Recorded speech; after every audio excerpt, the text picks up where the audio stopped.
Okay, welcome. Welcome, everybody. This is our little show, Conspiracy or Not, Here We Come. It is yet another Friday. It is March 9th, and I'm joined, as always, with Bart and Amy. And look, we have John LeBon with us. I want to give John a warm welcome, and thank you for being here, and hello, everybody, and let's get this party started. God, my camera is terrible. So, welcome, John. How have you been? And just want to say hello to everybody, get a round of that going, and we'll get our niceties out of the way. We'll get us started here in just a second. Hello there, Aaron. Hello there, Amy, and welcome, John. Hello, hello. And welcome, everybody, including John. Amy, I think you still might have Bart highlighted.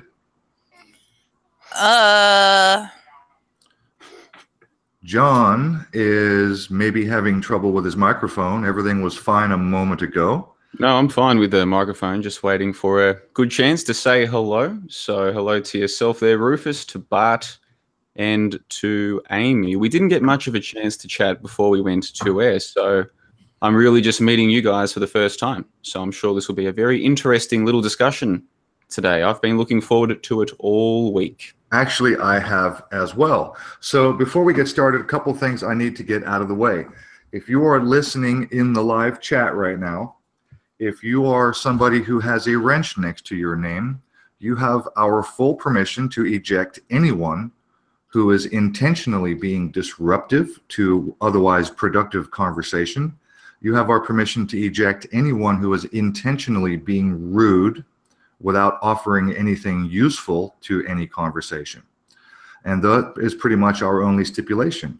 Now, there's been quite a lot of buzz and actually vitriol in my comment section on my promo videos. And I just want to say that we want to keep this civil and respectable and respectful, and that includes everyone in the chat. So please keep your comments respectable. We're happy to have you disagree as long as you can state your disagreement with some respect. Let's keep the name calling to a bare minimum. I don't mind four-letter words. You guys know me. I don't mind fuckity fuck, fuck, fuck. Say fuck all you want. I don't fucking care. So that's not the issue. The issue is disruption and intentional rudeness. So those things will not be tolerated. I probably will not be looking much at the chat. So anyone with a wrench, you are a moderator. You have our permission to keep the chat clean and be respectful. And thanks very much. So on that note, I just want to throw out 2 or 3 quick updates as far as like current events. I want to keep this to a bare minimum because I know John and I and the rest of the gang will have lots to talk about, and I don't want to run that over. But apparently, I've heard that there's a new Google policy that when you are terminated, that your entire Google account is somehow suspended, and that you cannot go and start up a new YouTube channel. Has anyone heard anything about that? Well, I had heard about it, but I only heard about it from one individual, so I don't know whether it's just something freaky with that individual that for some reason problems, or whether that's really the the way things Yeah. are operating. I have been doing I spent the entire week researching the topics that we're going to be discussing this evening, and I've spent very, very little time in my subscription feed watching other people's videos or doing any other kind of research. So I haven't had time to look into it either. I do know that during the purge, Sargon of Akkad was caught up in, the people getting strikes and terminations. And I know that for sure that he was completely locked out of his entire Google account. That's been restored. I don't know if that's a new policy, but I thought I'd throw it out and see if anybody knew anything. And again, John, just like I told you in our Skype chat, feel free to pipe up anytime you have anything to add. I've only got 2 more things that I want to bring to people's attention. David Hogg of the Florida shooting, there's some information going around about his mother being involved or actually being a FEMA operations manager. I understand that is his aunt. It is not his mother, but that's still rather suspicious. That's awfully close, nonetheless. Close enough, yeah. I would say close enough for horseshoes and hand grenades. And one other tiny piece of information, and then we will move on to our guest. Sidethorn has been arrested ostensibly. There are news stories and lots of rumors flying around about the character known as Sidethorn. Robert Usury was apparently him and his wife or fiance, Conspiracy Granny, showed up at the Sutherland Springs Church, and according to the news stories, he was violent, abusive, threatening, screaming obscenities, saying things to the preacher like the preacher's gonna hang from a tree, and Sidethorn's gonna pee on him while he hangs. A bunch of just wild absurdities. I have no idea if any of it is true, but if it is true, it doesn't help any of our cause. Okay, so that kind of behavior I would not condone, even if it were true. But nevertheless, if you weren't aware, that's what's going around right now. Apparently, the story is that Sidethorn and Granny have been arrested at the Sutherland Springs Church for harassment and bullying, as YouTube would put it. So one other announcement, if you guys are not aware, obviously we're broadcasting on Amy's channel, her backup channel, and that is because yesterday I received a community guideline strike on my Ole Demigard interview that was 4 months ago. So I will not be live streaming for the next 3 months. So watch out for announcements of whose channel, whether it be Amy or Bart, because they will now be picking up the slack as far as hosting the show goes. And with that, I will turn this back over to John LeBon, and I'll ask you, John, to just bring us all up to speed for anybody who doesn't know you that well. I'm going to assume most people listening and watching do, but just go ahead and tell us your story, John. How'd you get started? Where'd you come from? And what set you on the path you're on? Just bring us up to speed. Okay, well, I'll be as brief as I can. Basically, I'm a 30-year-old man living in Brisbane, Australia, and Brisbane is our 3rd largest city here in Australia. And I know that a lot of foreigners have the idea that Australia is like a desert outback country, but it's not. Most of us live in pretty big cities, and I do too. And so for the last few years, I've been using YouTube and different online platforms to basically just discuss some of the things that I see in the world. And it all started a few years ago when I found out that Boston bombings and Sandy Hook were completely fake. And that was about 2013, 2014. And so I started doing my own podcast back in 2014. That was called the ARP. And here we are 4 years later. And I've moved on beyond media fakery. And now I look at scientific fakery and I guess things of that nature. And what you wanted to talk about today was nuclear bombs and dinosaurs. And yeah, I happen to suspect that maybe, potentially, we're being lied to about dinosaurs and nuclear bombs. But I think one of the reasons why a lot of people not a lot of people, some people get a little bit offended by what I say is because I think I'm trying to tell them what to believe. But actually, I'm kind of doing the opposite. I'm saying, guys, we don't have to believe anything. We can base our beliefs on whatever we want. And in my case, I want to base my beliefs on evidence. So when it comes to nuclear bombs or dinosaurs, what is the evidence that people have that makes them so convinced that these things are real? And that's really what I'm all about. So I call what I do skepticism, and I've got a website where I talk about these things. And that's basically it. I'm just a person, just a regular person, just living in a regular city who likes to discuss these things. And that's about it. I'm not an expert on anything, and I'm not really trying to change anyone's mind. In fact, usually if people get angry at what I'm saying, I say, well, just relax. You give me your evidence. You convince me. I'm here to be convinced. I'm a very open-minded person. So let's just have a chat. Let's have a conversation. There's no need for anyone to get offended or upset. And that's basically it. So I'm not really sure if that's a sufficient introduction, but hopefully that gives people a basic idea of what I'm doing. Sounds good to me. Pardon me if I missed it, because I was partially reading, and I'm already personally fairly aware, so I took that opportunity to veer off mentally. How long have you been digging in these rabbit holes? Well, it was either 2013 or 2014 I first found out about the Boston bombings. So that was YouTube videos like PK, Red Pill Revolution, Jeff C. This was the best part of 5 years ago now. And so like most people, when I first discovered all this stuff, I got right into it. And I started watching all of these videos about Boston and Sandy Hook and the Batman shootings and these kinds of things. And then it was the second half of 2014 that I started my own podcast. And at the time, that podcast, the ARP, was mostly focused on stuff that these days I don't think is too interesting, like politics and the news and what I call the baby hoaxes, like the shootings. All of these fake school shootings, I call them baby hoaxes because I think they're the first step to learning about the deceptions of the world. And we did that podcast for 1 year. And by the end of that, I'd already moved on to interest in different topics. So I went from first the Boston bombings, Sandy Hook, those kinds of things, what I now call baby hoaxes, but you can just call media fakery.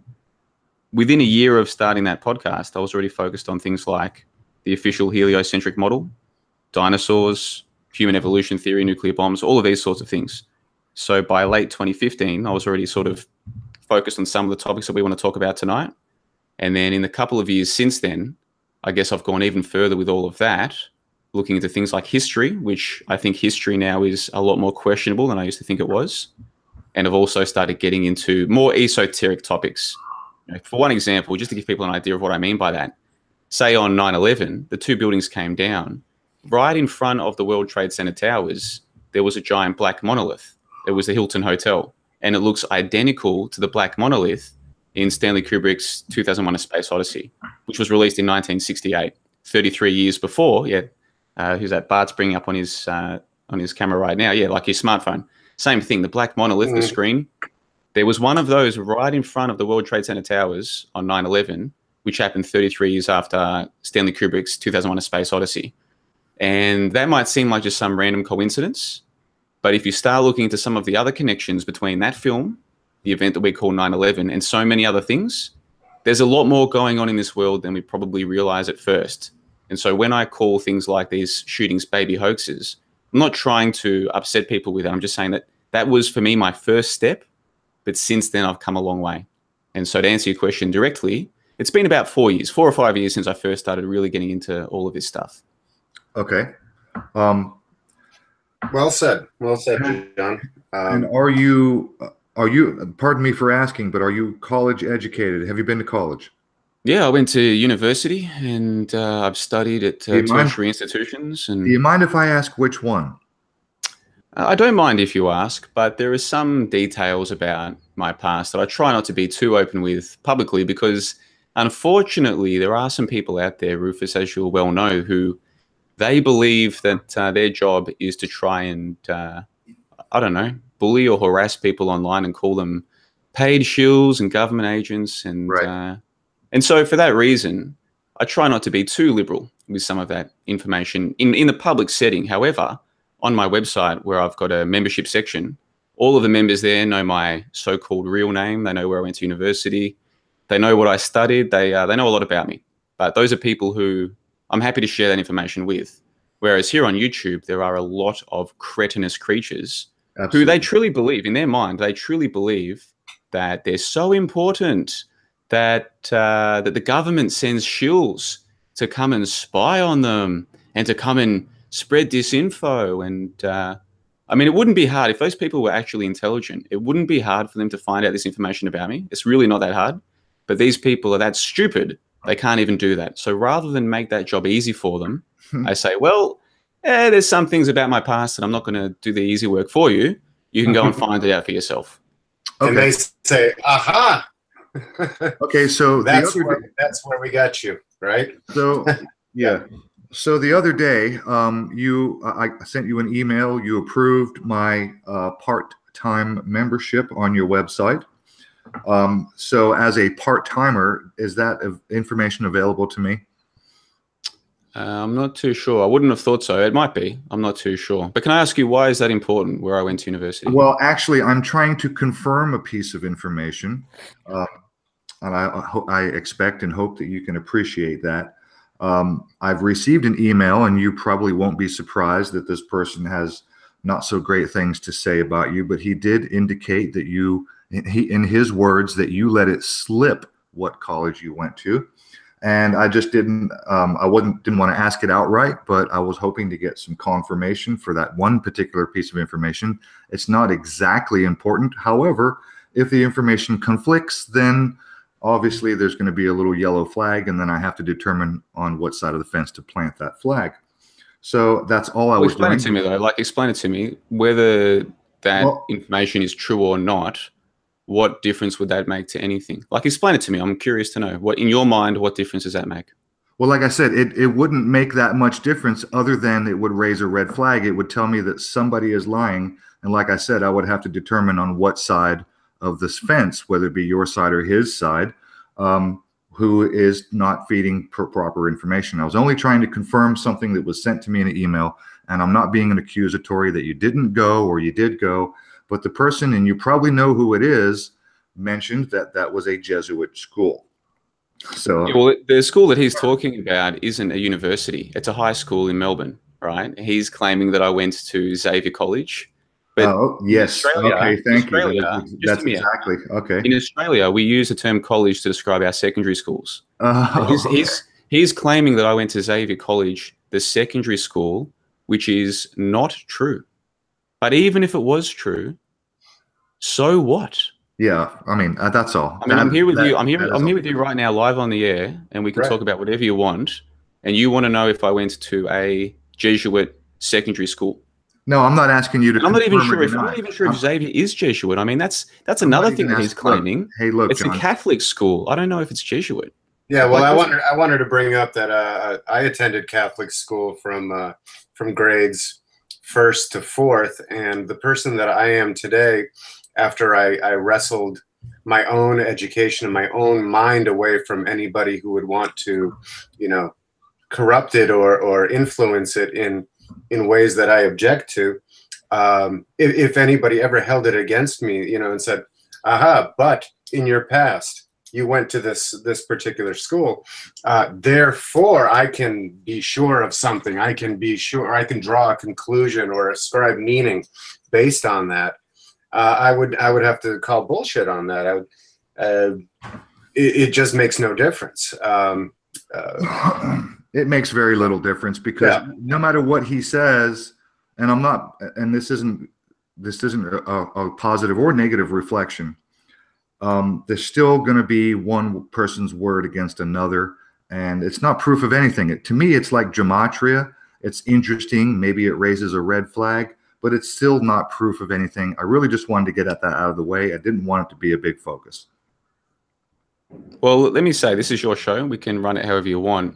These sorts of things, though, I would suggest you could easily sort this out off the air.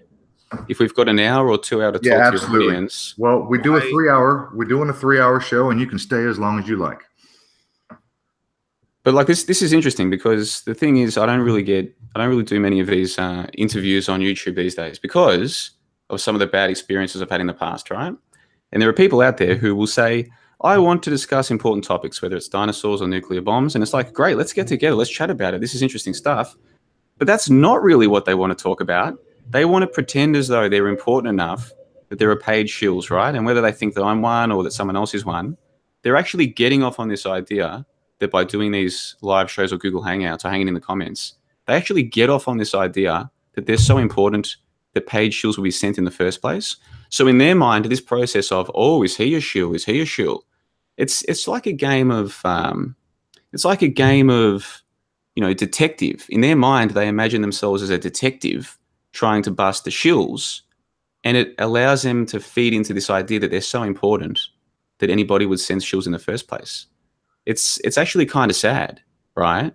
And so for you to ask that guy's question at the start of this call, when we could be discussing anything, this is exactly why I think there's a big difference between the typical alternative conspiracy truther person, act person as I call them, and what I'm doing. Because I don't waste any time on this shit, man. Why the hell do I care where you went to school? What difference does it make to anything? All right.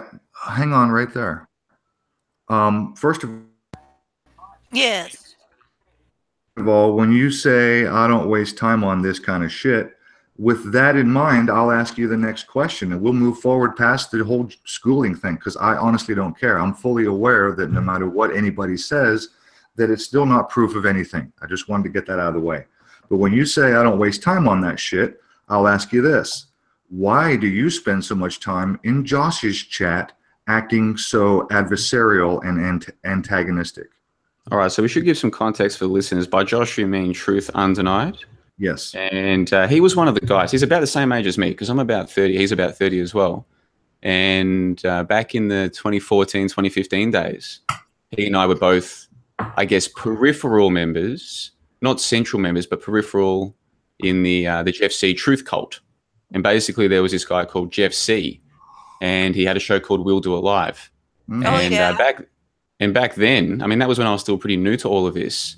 Back then, a lot of us did believe that all of his information was going to spread. And at the time, he was getting like 200, 300 live viewers a show. And this is back when Google Hangouts was still pretty new. And so a lot of us bought into the idea that, oh, yeah, this is going to get bigger and people are going to learn about Sandy Hook and Boston bombings. And, it's just a matter of time until people wake up to this stuff. And Jeff was like the leader of that group. It was his group, and his rules were the rules. And so what happened was there was a schism. There was like a split down the middle based on an event, a plane event in Taiwan, believe this or not. And basically half of the people involved thought it was a fake event and half thought it was a real event. And what happened subsequent to that was that basically, and I know this sounds silly now looking back, but at the time we all took it very seriously. Basically, Jeff became a rival of mine, and we became online truth rivals or whatever. And Josh became like a behind-the-scenes troll, and he was trolling me. He was trolling Jeff C. And this was back when we all took it so much more seriously. So now, a few years later, I think Josh can see that this whole truth movement thing is a joke, and I can see that as well. So we've got this common bond or this common affinity. And I've been on his show a couple of times in the last few weeks, and we get along well. So that's the context there. Now, in terms of what I do in the live chat, that's just me posting comments in a live chat. It's not something to get upset about. So if I go into a live chat, nobody's upset. I'm just asking in the context when you say to me, I don't waste time on this kind of shit, referring to my previous question, it seems to me that you might be wasting some time in Josh's chat. So I'm just yeah, that is what I'm doing. It's in a live chat, and oftentimes I'm at work when he's doing his show, because we're a few hours behind you, obviously. Like they say we're a few hours ahead, but really we're just 8 hours behind. So your evening is our daytime. Yeah. So I'll be listening to a Josh show, and I'll be in the live chat posting, have you heard nukes are fake? Have you heard that dinosaurs are fake, right? I'll be posting these kinds of comments.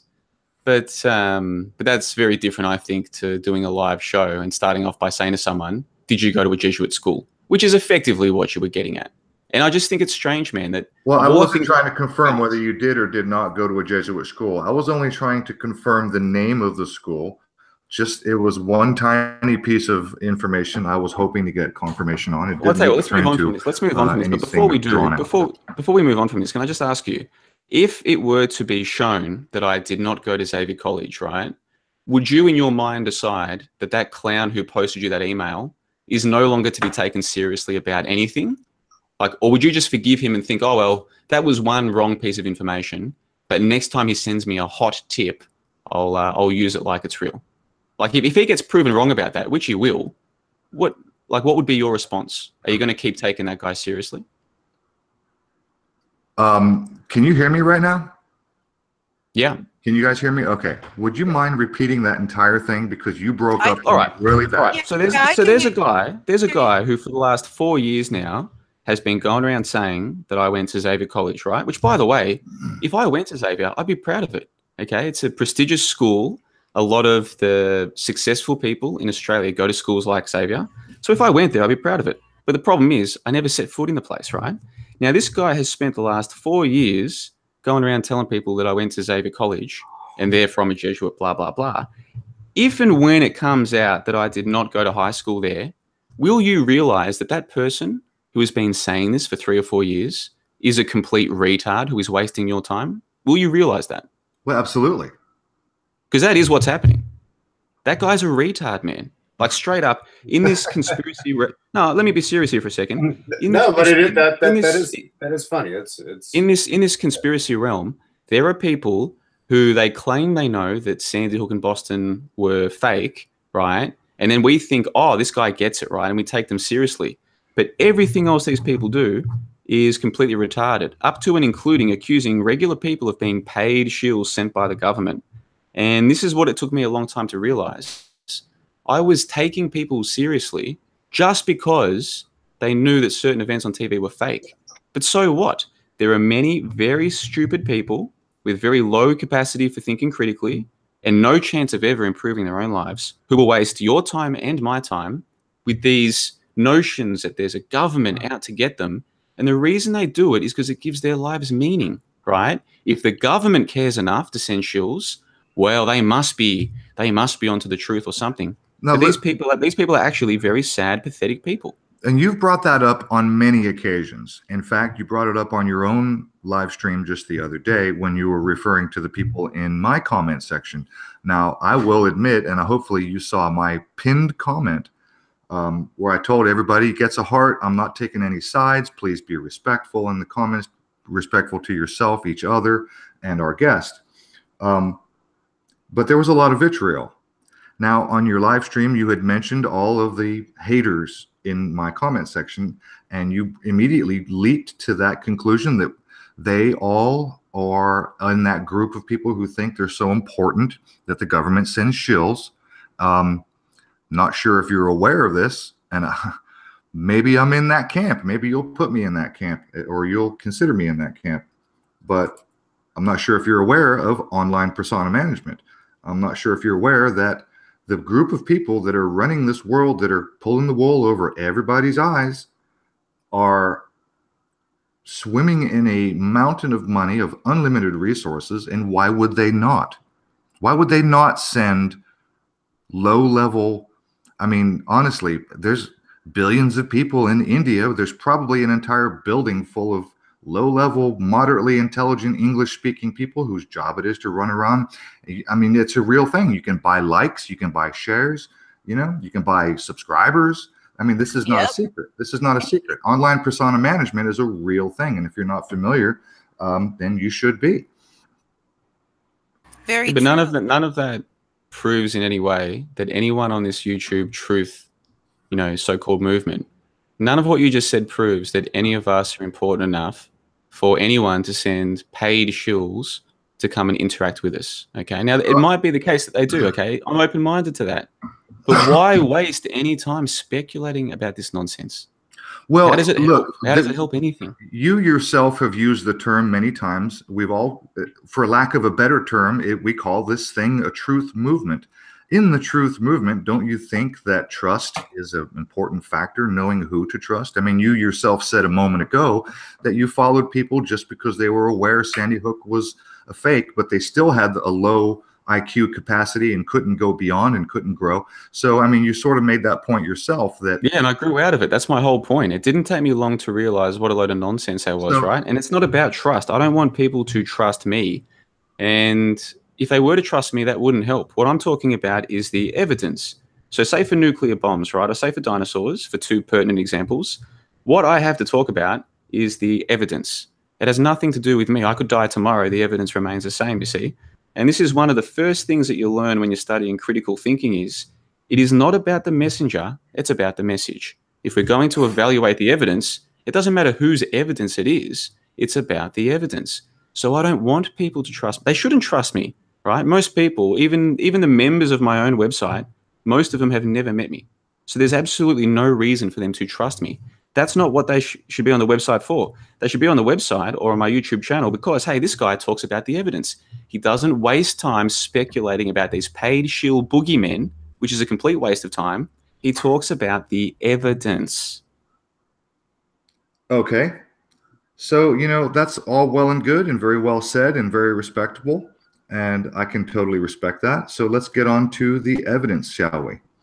Because, I mean, honestly, truth is important. Knowing who to trust is important. Knowing how to grow and think for yourself is absolutely important. And when it comes to who's a shill and who's not a shill, not one person in the, I would say, let me see, I'm going to calculate now. Actually, I'm sad to say 14 years of muck raking, I call it, or rabbit hole digging. And the 14 years that I've been looking into these things, not once has anybody ever proven without beyond a shadow of a doubt that some particular person was in fact a shill. It's never been proven. And I've always said that you can't prove it. They're either, you know, somebody's into flat earth. Take Richie from Boston, for instance. We hate that guy around here. Is he a shill or is he just a dumbass? Does it matter? It doesn't really matter. And you'll never know for sure. So that's really not the point. I just wanted to spend a few minutes to talk to you, get to know you up front, because honestly, John, we've never spoken. And I used to subscribe to your channel, and I can't remember for the life of me why I haven't. I did have a termination, and obviously you lose not only your subscribers, but all the people you subscribe to, and it's not easy to get all that shit back. So I did used to follow you and listen to you and subscribe to your channel. And you know, that's actually why I was really curious as to why I kept seeing you in Josh's chat, because you're so well spoken, you're very thoughtful, very, very intelligent, very logical, very calm and well spoken. And it was surprising to me to see you in Josh's chat, actually saying some of the things that you were saying. And for the record, you did trigger me. It didn't last long, but you were right. You said something when I was in the hangout, and yeah, I got a little triggered because I was shocked. I was like, I couldn't believe someone like John, as intelligent and well put together as he is, would be in the chat saying some of the things that he's saying. So I was a little taken back by that.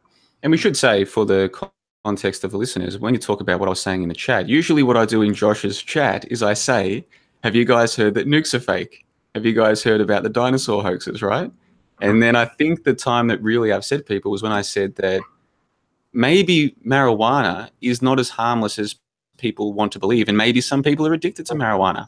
And this is a very controversial opinion. Oh, yeah, that turned the whole conversation, just that one comment right there. Yeah, and the reason is because a lot of people in the so-called truth movement do smoke a lot of weed, and I don't think that makes them bad people. And I certainly don't think weed is anywhere near as harmful as, you know, certain people want you to believe. However, if we're using weed or alcohol or prescription drugs of any kind, if we're using these on a daily basis to relax or to cope, then there's obviously some underlying problems that we ought to address.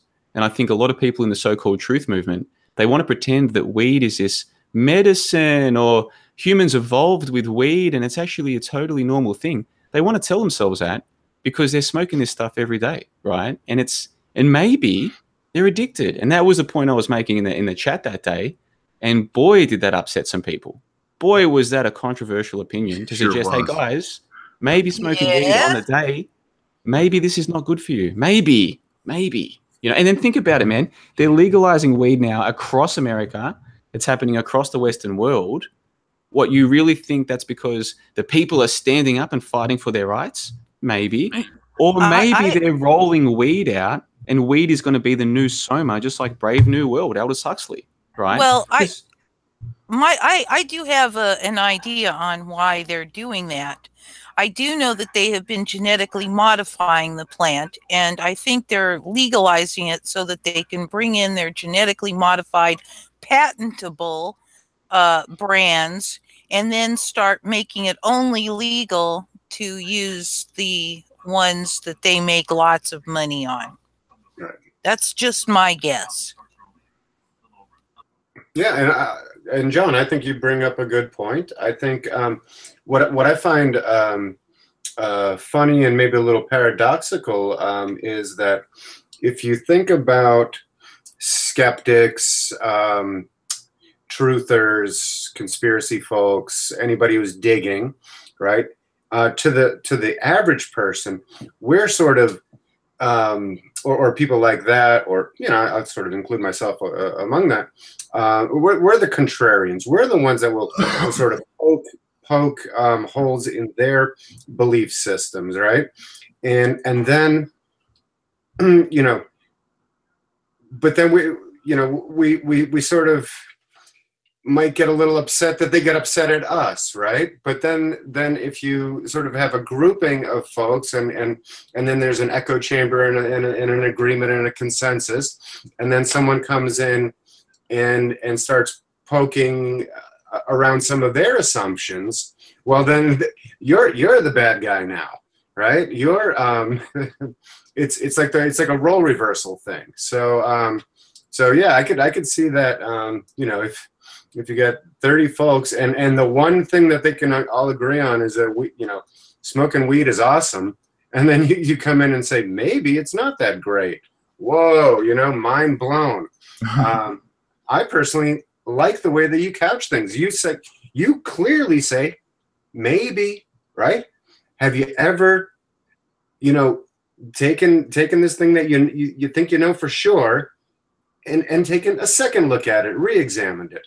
So John is pretty good at. I have no problem with that. John is pretty good at poking holes in people's logical fallacies. Totally, and I love it. And you know what? I think that this has come up on our show before and in our discussions, which is, in the world of independent investigation, we do contemplate that idea. To what degree has it been infiltrated on purpose with misinformation? How many people are injected into this movement, whether it's a movement or not, and they're bringing in and they might be even playing long cons to where they'll string you along, and maybe they'll be able to hold on for 2 or 3 years. And then they make a pivot or blow something up, and suddenly, and then what are the psychological effects of that? And then I would say other times it just happens organically, right? Somebody gets into something, some topic. Like, I think this happens to everybody. You become fascinated with the topic, obsessed about a topic or set of topics or a way of doing things. You might carry that on for 2 or 3 years, and then you get tired of it. You move on to some other thing. Well, then there's going to be this certain segment that stay obsessed and stay connected to that thing. They're going to think that you betrayed the cause, right? And it's kind of like middle school. Like remember like when you would go out with people in middle school, right? You'd be all lovey-dovey. Then you break up, and then it didn't turn into it turned into full-on hatred for the other person. Y'all remember that? Yeah. So yeah. Anyway, what if we move on to how do we get the dinosaur conversation started? Can we do that? Yeah, we can absolutely do that. I have one more question for John. I'm not trying to be adversarial, but it is going to be an adversarial question. And I'll be happy to, when we're done with this question, move forward with the dinos, nukes, and space hoax. He can explain all about why he thinks and whatever. We can each present our sides and whatever evidence. But John, you've mentioned on a couple of occasions, even with us this evening, that you're not trying to change people's minds, or you're not trying to influence people. And yet at the same time, I see you in Josh's chat changing conversation from whatever people are talking about to, hey, have you heard about the nuke hoax? Have you heard about the dino hoax? It seems every opportunity you have, you bring that up. So it would seem to me that you are trying to change people's minds. I mean, do you not see a contradiction there? Yeah, I see what you're saying. You're saying that if I'm in that live chat to change people's minds, then that contradicts the notion that I'm not here to change people's minds. You're talking about the live chat of a show with, what, 30 or 40 people watching live, where most of the people in the chat are not talking about the topic being discussed. Even the live chat right now as we speak, there are people in there, and they've got every right to be there, who are talking about whatever they like. That's right. So if you think that I'm in a live chat of a 40-person Google Hangout to make people realize that dinosaurs are fake, I can see how it might seem that way. But if you take a step back and think about it, it doesn't really make sense, does it? I'm just there to have some fun in the live chat. You can call it trolling if you like, but I'm not trolling Josh. I'm not attacking anyone. I'm just posting comments that I think oftentimes are pretty funny as well. Like, that's just my opinion, though. And if people don't like the comments that I'm leaving, they could give me a timeout in the chat, or they could ban me. It's not, to me, it's not a big deal, right? It's not. I mean, we're talking about the live chat of a Google Hangout with 40 people watching. Do you know what I mean? Fair enough. Fair enough. Good answer. I mean, you're only going to influence a couple of pot smokers anyway, at best. I see your point. I see your point.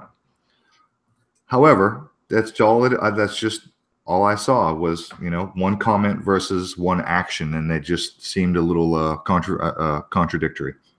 Well, let me go a bit further with your question, right? Because I say that I'm not here to change people's minds. Let me say, when I first got into this, that was my plan. My plan was to be part of what I believed in, which was this truth movement, which was getting bigger. And you have to remember too, this was when Google Hangouts were still fairly new. There wasn't hundreds or thousands of Google Hangouts happening at a time, right? This was like Jeff C had his weekly show with We'll Do It Live, and the audience was growing. They had a whole full panel, 10 people. They all had their own channels.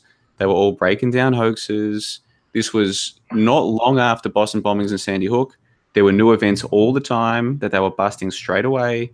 And a lot of us believed that this was going to get bigger. So back then I was trying, if somebody believed the news was real, I was trying to change their minds and make them see, no, it's not real, right? It's only been through the last few years of experience that I've come to realize a few things about human nature. And one of those things is that the vast majority of the masses will never, ever wake up to a single thing because they're content and they're peaceful and they're docile in their current lives. They don't care, okay? They just want to wake up, have breakfast, go to work, buy some beers on the way home, watch football. That's all they're ever going to do.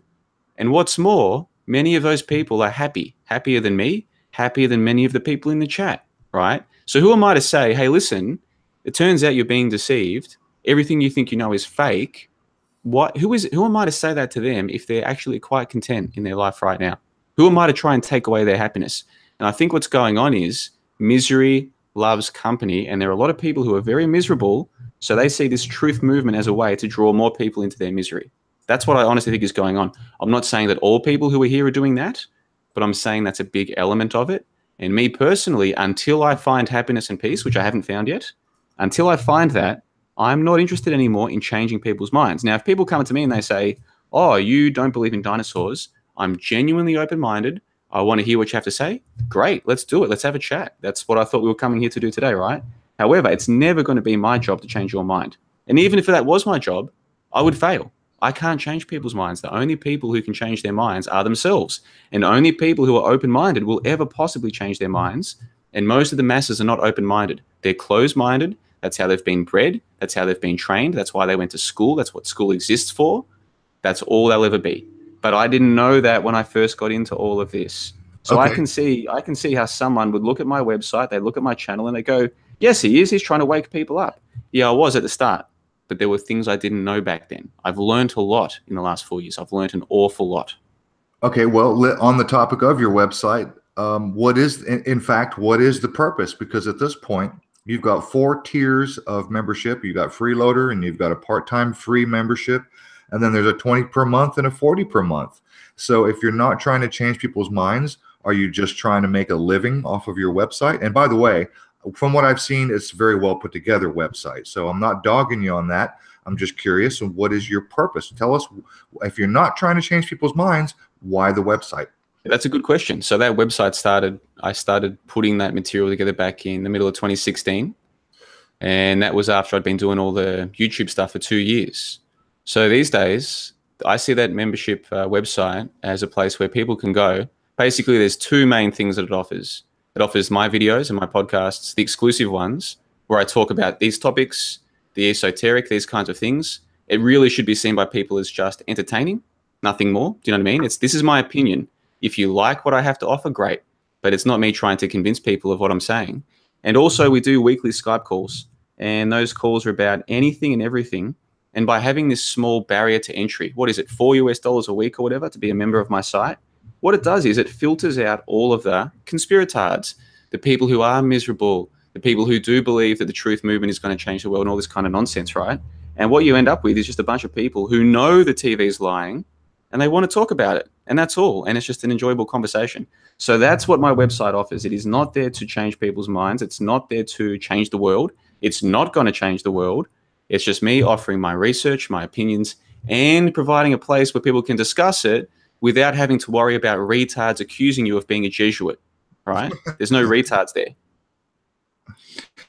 By the way, the two articles that you directed me to, the history and the history of history articles, were very well written. I can hardly argue with anything in them. Very well done. Very, very informative. And I don't know if you got my comment at the end. I don't know if you've seen it or approved it or whatever, but I left you a comment regarding the video at the bottom of the second article, The History of History. The John Taylor Gatto video that you have at the bottom of that video is the same video that I have on my channel, and I've had it on my previous channel before terminated for maybe a year and a half now. It's probably one of the most important videos anybody can possibly watch. If you're interested in why things are the way they are today, why they were the way they were when you were young and in school, why there were so many ridiculous and stupid rules, because the 6 principles of schooling, and this is the John Taylor Gatto video I'm referring to. So for anyone in the sound of my voice, if you're interested, please go and search one way or the other. I don't care if you watch it on my channel or not. It's John Taylor Gatto, and it's the 6 purposes of schooling. And you will get an education in 15 minutes. There's, by the way, it's a 5.5-hour video interview if you want the full version. But the 6 purposes of schooling is a stunning, shocking piece of information, and it puts together so many pieces. And I'll give you a quick example. When you see a news article and the talking head on the television or the article that you're reading, they say, authorities say, or official sources say, that right there is a trigger word. And allegedly. The number one purpose for schooling, the number one purpose for schooling, according to Alexander Ingalls, which is the Harvard honor lecturer, I'm putting this out there for the listener. The number one purpose for schooling is to create an automatic and predictable response to authority. That's the number one reason. And it comes from the Prussian education system. So I won't go any further on that, but it's just a stunning piece of information. And anyway, I was pleasantly surprised to see that at the end of your article, John. So, well, actually, I'm glad you mentioned all of that. I'll go further with it because what John Taylor Gatto talks about is a guy called James Alexander Ingalls. James Alexander Ingalls, thank you. Yeah, this is a man who Harvard names their lectureship in secondary education after. Okay, so Harvard University have a lectureship in secondary education named after this guy called Ingalls. Ingalls wrote a book like 100 years ago called The Principles of Secondary Education, or The Purpose of Secondary Education. And in it, in black and white, he states that the reason that we should have secondary education is to produce people who conform to social expectations, right? Not to create critical thinkers, but to create a bunch of people who go along with whatever they're being told, okay? For the social benefit. In these people's minds, it's not a nefarious thing. It's not a bad thing. They think they are doing a good thing by creating group thinkers through secondary schooling, high school, in other words. So what we're saying is that Harvard, a prestigious university, have named their lectureship in secondary education after Ingalls. If you read Ingalls' book in black and white, he states high school is about producing group thinkers. Okay, so none of this is a secret. None of this is occulted knowledge. This is out there in the open, and people don't want to hear this because they think they're so smart because they went to high school. Oh, I went to high school. I got a high school diploma. I'm so smart. Actually, school exists to do the opposite. It's not there to teach you to think critically. It is there to teach you to conform. And John Taylor Gatto spells all of this out. And so what I did with one of my videos was I said, John Taylor Gatto is citing Ingalls. Let me go and find the book that Gatto is citing. I went and found the book on a PDF from archive.org. I found the pages he was referring to. I then copied that text and I brought that up on the screen for people to see. So when people ask me, oh, so, you know, what's on your website? All I'm doing is finding information that anyone can find. It just takes time. And then I'm presenting in a way, basically saving you the time and saying, look, guys, this is not a secret. It is there in black and white. Absolutely. Absolutely. It is there in black and white. And you're right. Most people really don't want to see. So with that in mind, and I did want to make sure that that was covered, and I'm glad that you elaborated on the Ingalls lecture and Alexander Ingalls' book, because it's really, really important, particularly to the topic that we're going to be discussing, which are the various granddaddy hoaxes, old hoaxes, space hoax, and nuke hoax, and dino hoax, because as I'm certain John is going to allude to, that the majority, if not all, of our information, minus various empirical or personal experience information, all of our information comes from authority figures, and we've been trained since day one to respond to authority. So with that, I will turn it back over to John, and let's go ahead and start talking about dinos. John, tell me why you think dinos are a hoax. Well, before I do, can I read to you a quote from George Orwell's 1984? Sure. Okay, I'll read this out verbatim. It's a short one. Bear with me now. Is that one?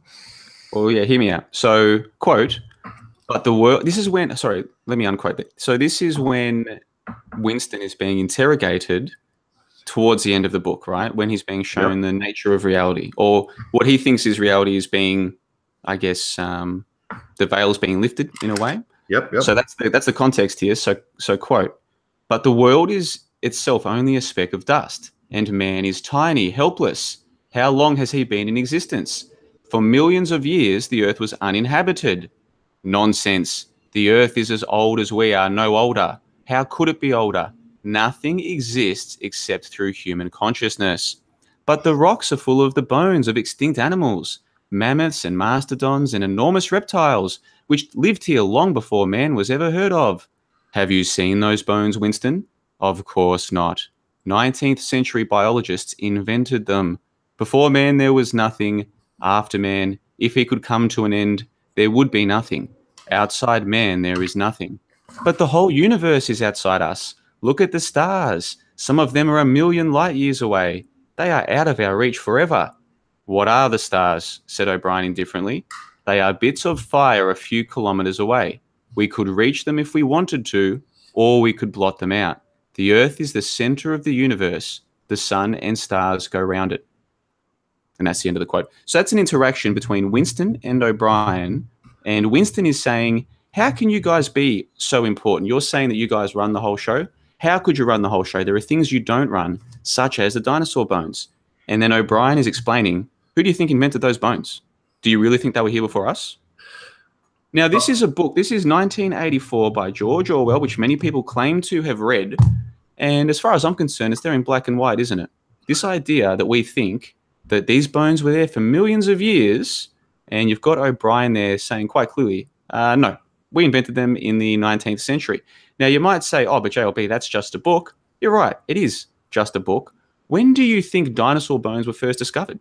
According to the official story. The 1800s, exactly as Orwell states here in this passage. Now, isn't that an amazing coincidence? 1800s, huh? Mm-hmm.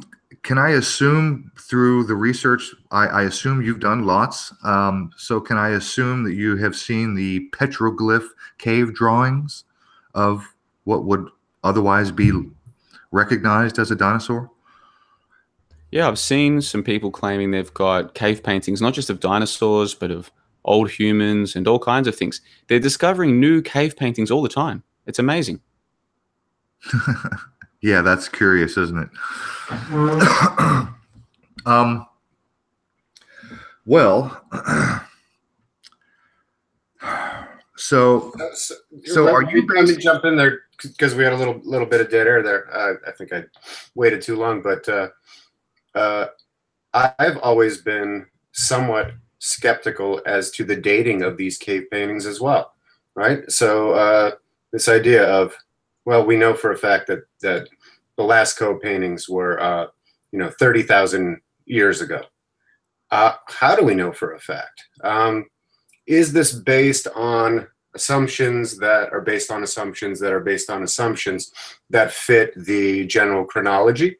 Or can we really be sure that they're 30,000 years old? And then I've actually seen some movies about this, and you got to listen really carefully to the commentary. I've heard things like, aren't these magnificent drawings, right? We marvel at the accuracy and the expertise of these drawings, right? So, I think you may or may not know, I have a background in art. I'm a graphic designer. I'm a painter.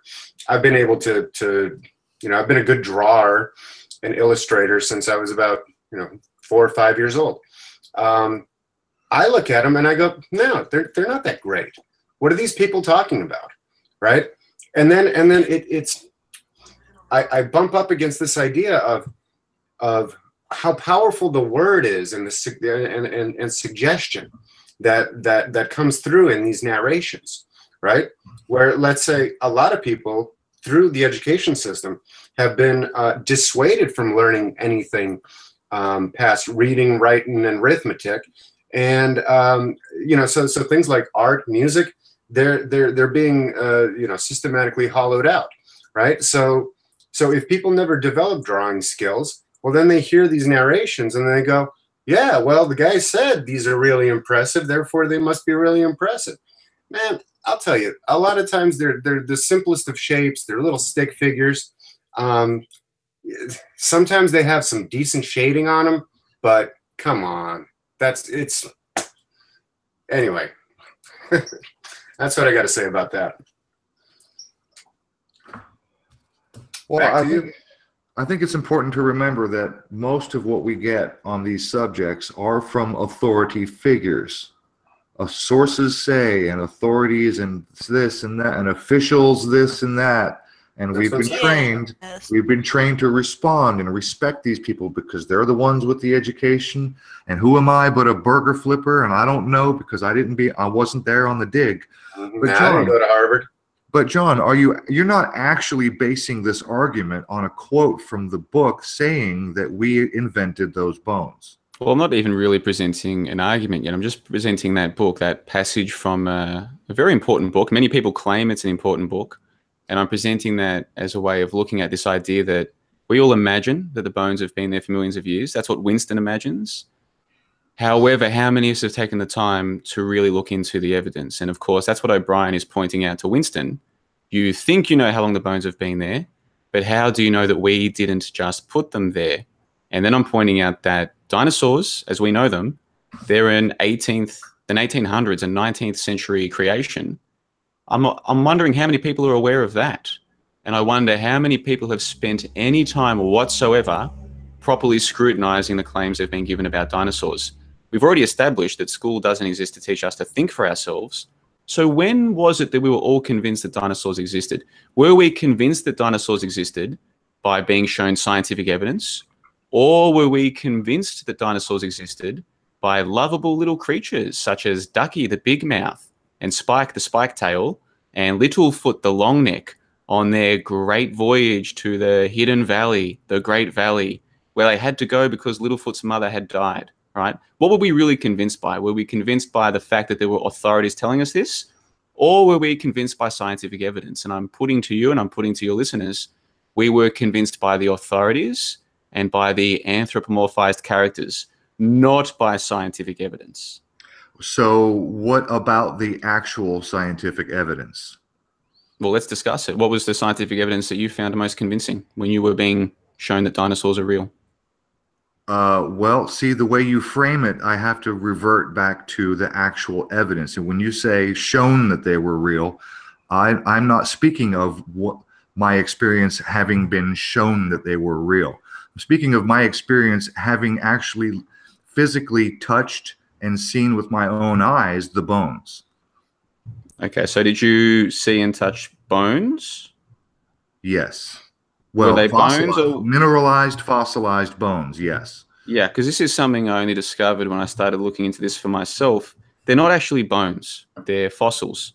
And fossils are supposedly mineralizations. So the story now is that what happens is a dinosaur dies 70 million years ago. It gets covered by mud or sediments or whatever. And then over 70 million plus years, other minerals fall into the crevice of where the bone was, but the bone has degraded, which you would expect, the bone being a piece of organic matter.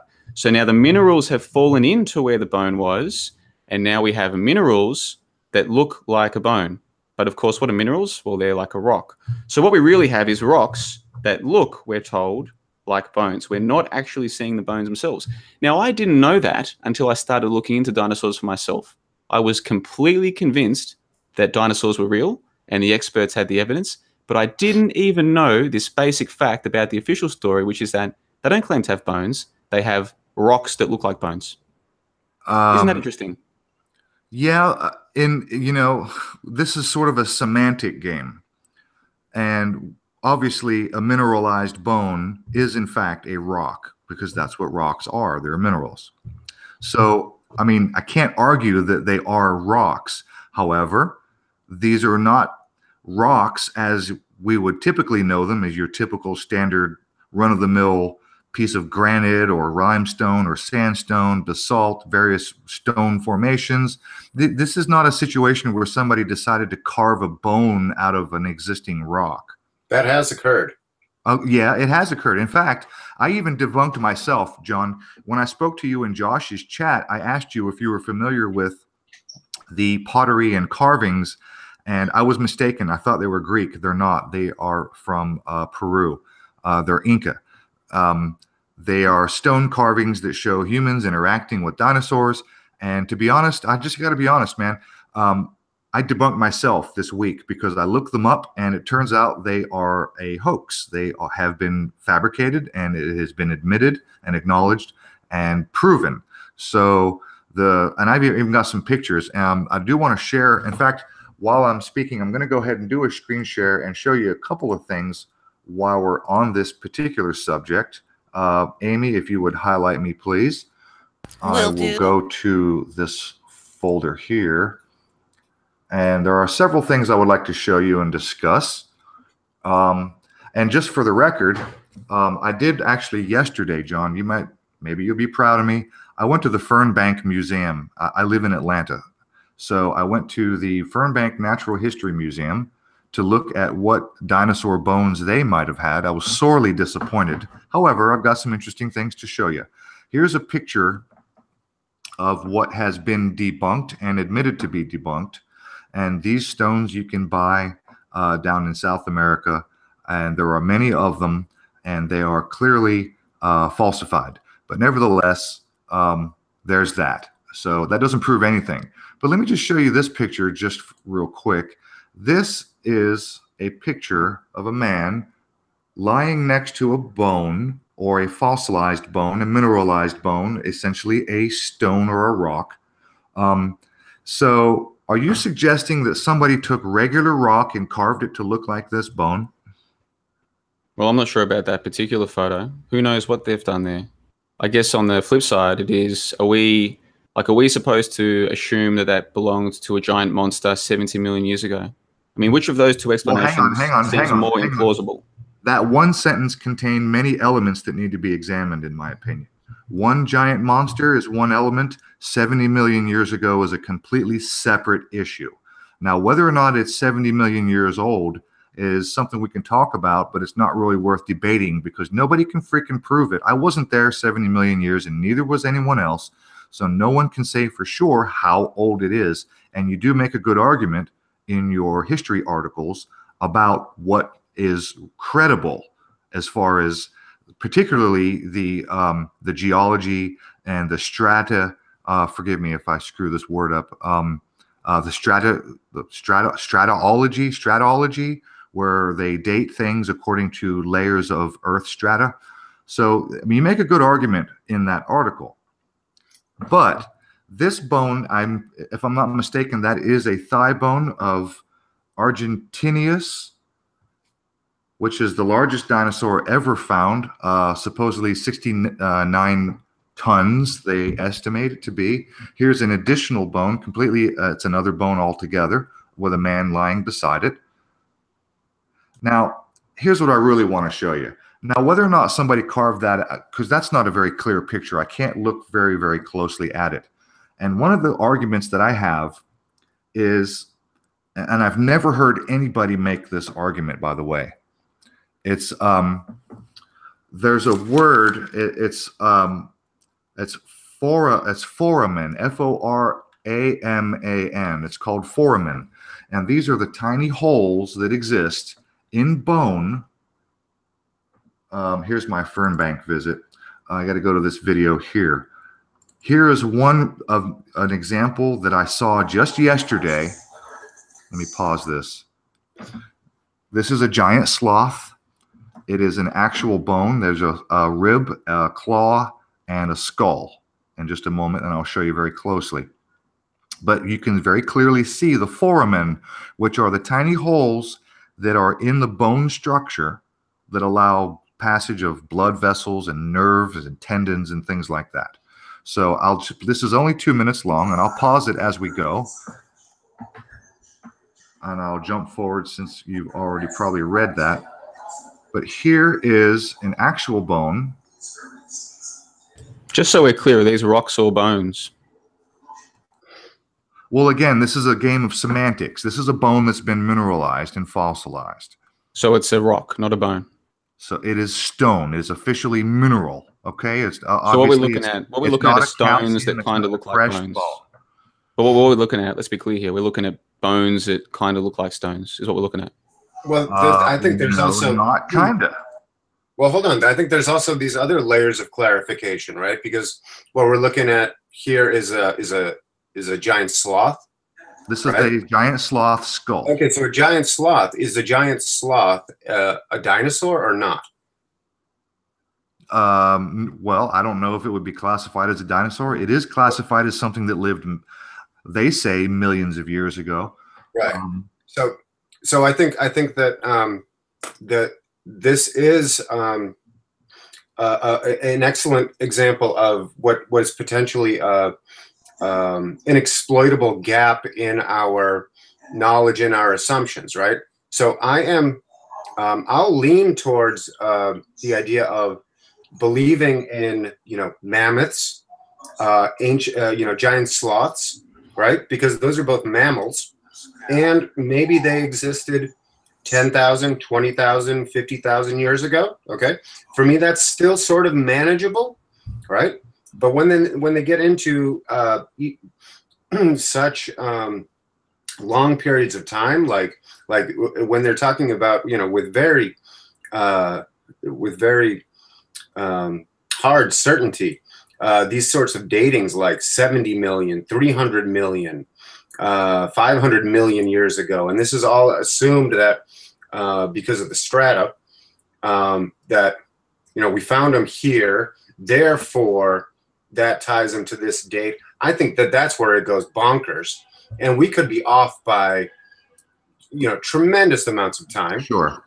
As well as the potential that there could have been these other sort of larger species of animals that are somehow similar to mammoths or sloths, right? And then they get recast and reimagined into these monster dinosaur type things. So yeah, either way, I think I'm landing on a place that this whole field needs radical reexamination. This is not obviously a bone of contemporary origin. It is not made of pure calcium like any bone would be. It is a mineralized fossil. Now, you say it's a stone or a rock that looks like a bone. Is that, John, is that not a little bit of a stretch of a statement to make, do you think? It's a bone, a stone that looks... fact, though, aren't we? It's not a bone. Like, let's get one thing clear. We're not looking at a bone, and you agree with me about that. Well, I agree that it's a game of semantics. This is a mineralized This is not semantics. bone. There is a physical difference between a bone and minerals or stone. Okay, there is a physical difference that we can all agree about. Okay, we've all eaten chickens with bones. We know what a bone is. We've all kicked stones. There's a physical difference between these two things. And so, if you present to me a rock and call it a bone, this is not a mere matter of semantics. You're misrepresenting what you're showing me. Now, are you showing me on your screen right now a bone or a rock? This is not a semantic thing. Is it a bone or a rock? It's a rock. It's a rock. They're presenting rocks as being the bodies of 70 million-year-old monsters, right? And they will admit to you, if you read their papers, in fact, they'll probably even admit to you at their museums, they didn't find these rocks in this arrangement. They arranged these rocks to look like what you and I would think is an animal. They didn't find them like this. We imagine in our minds, we imagine that somebody somehow comes across some big layer of sediment and they dig out of the sediment bones in the shape of an animal. That's not what happens. They admit that's not what happens. They find a whole bunch of rocks that they call fossils that they pretend are bones, and many people want to believe are bones. They rearrange them, they put them into their museums, and then people believe, oh, this was a creature, but it's all imagination. We're looking at rocks here, man. And once you get over the hump of understanding that this is all nonsense, you'll find this all very amusing. It's amusing that humans will look at a bunch of rocks, defend the rocks as bones, but ultimately they're just rocks. Rocks that they believe used to be a giant monster 70 million years ago. That's where we get into the game of semantics. They're ultimately not rocks. You can clearly look inside the mouth of this thing, and you can clearly see that there are teeth, there are jaw, there are the bone structure like any modern contemporary bone. They have the holes and protrusions and the little nodes called foramen where blood vessels and nerves run through. Clearly, this is a set of teeth. This is not a random rock. And isn't it interesting that one person will dig a skull like this, say, for instance, a giant sloth. They'll dig one of these out of one location, and a completely separate person at a completely separate location, sometimes thousands of miles away, will dig out another one just like it. So no, I don't think they're just rocks that have been arranged. Wait, are you under the impression the thing on your screen right now was dug out as a single piece? Is that the impression you're under? I'm absolutely under that impression. So how would you feel if you were to learn that this is actually a recreation that they've put together? How would that change your paradigm? How would I feel? Mm. How I feel is kind of irrelevant. Whether or not this is a real fossil or a real bone or a real stone fossil or mineralized bone that was actually dug out as it stands, to me is without question. I mean, not without question. We're here questioning it now. I'm open to suggestion. But no, I look at this and I don't see any evidence whatsoever. Nothing in this image or what I saw yesterday. Nothing suggests that this could have possibly been put together. So you believe that they're presenting this object as they found it? Minus the dirt and whatever they had to carve out of the inside as it fills in. Sure.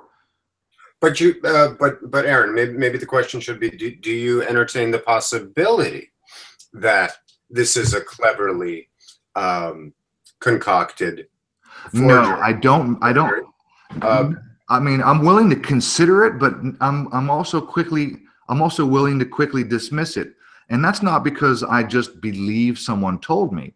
It's because I have a very keen eye. I'm also an artist. I'm also a contractor, and I've worked with millions of different kinds of materials for a million different reasons: glued, cut, pasted, shaped, molded, repaired, etc. And I have a very keen eye.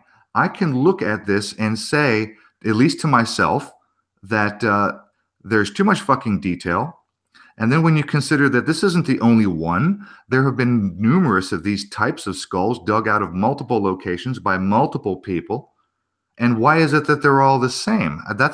I mean, look, if you're going to fake it, you're going to make them look the same, sure. But I mean, this is just kind of absurd when you can walk around the desert and find very, very old bones sticking out of the ground that have been mineralized. Nobody's faking that. I would argue simply from this perspective is that it is doable. So are you suggesting, John, that this has been faked? That what I'm looking at here, what I looked at yesterday, are you suggesting that this is actually created and carved and put together from various pieces of stone, and that it's not an actual skull of an actual thing that used to live? And I'm not arguing how old. I'm definitely suggesting that's possible. So I think what we need to do is go and look up the scientific paper for this particular object and see what their claim is. Are they claiming that they found this object as we see it, or do they openly admit that they've taken different parts and molded them together, which is my suspicion. And so what we can do is, before we say, oh, this is real or it's fake, we can investigate the official story. So we can look this up right now. Let's do this live on the air. Do you know the name of that particular creature? Let me go back to the beginning because I did document. Here it is right there. 1 second until it clears up. Eremotherium. Can you read that? It's a giant sloth, but the technical Latin term is Eremotherium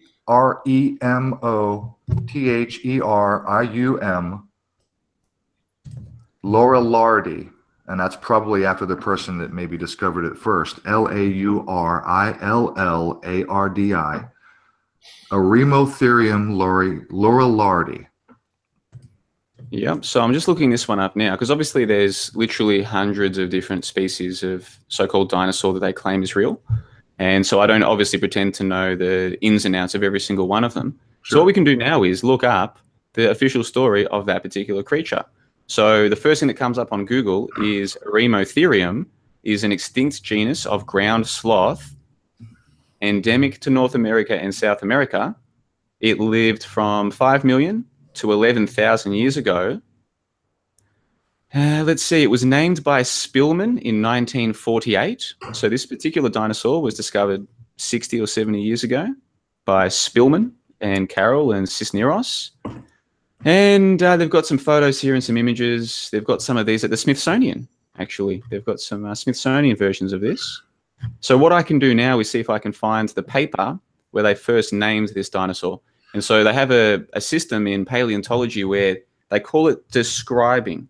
When you describe a new dinosaur, you're the one putting it forward as being real. Because there's no central authority who gets to decide what is and is not a dinosaur. It's all done by what they call peer review.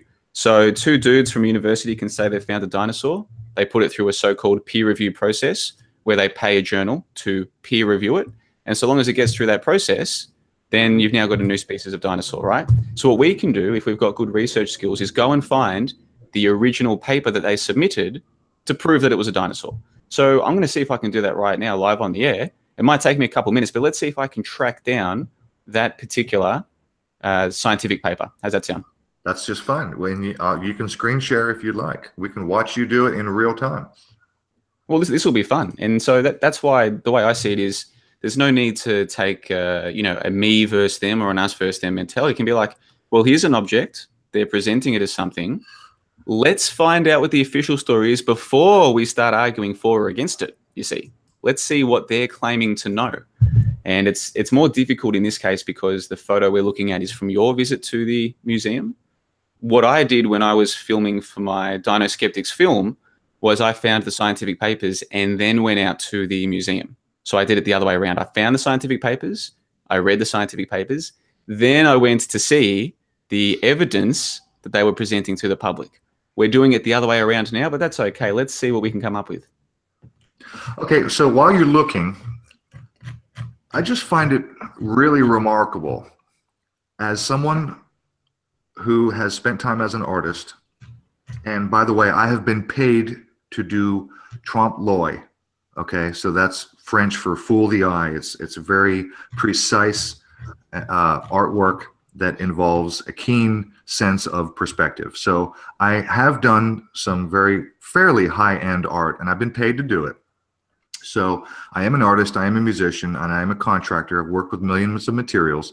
I think it's remarkable when I personally, with, I would say, somewhat of a trained eye, when I look at these things and I see the detail that I'm looking at right here, that it contains on a nearly microscopic level, all of the detail that would exist in any bone structure, including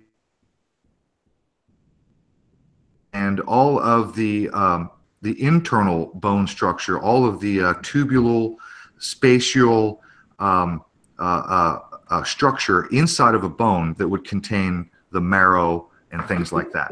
So even though this is officially labeled or officially listed as a stone or a rock, because it is in fact mineral, and I won't argue whether it's an actual bone or it's an actual mineral.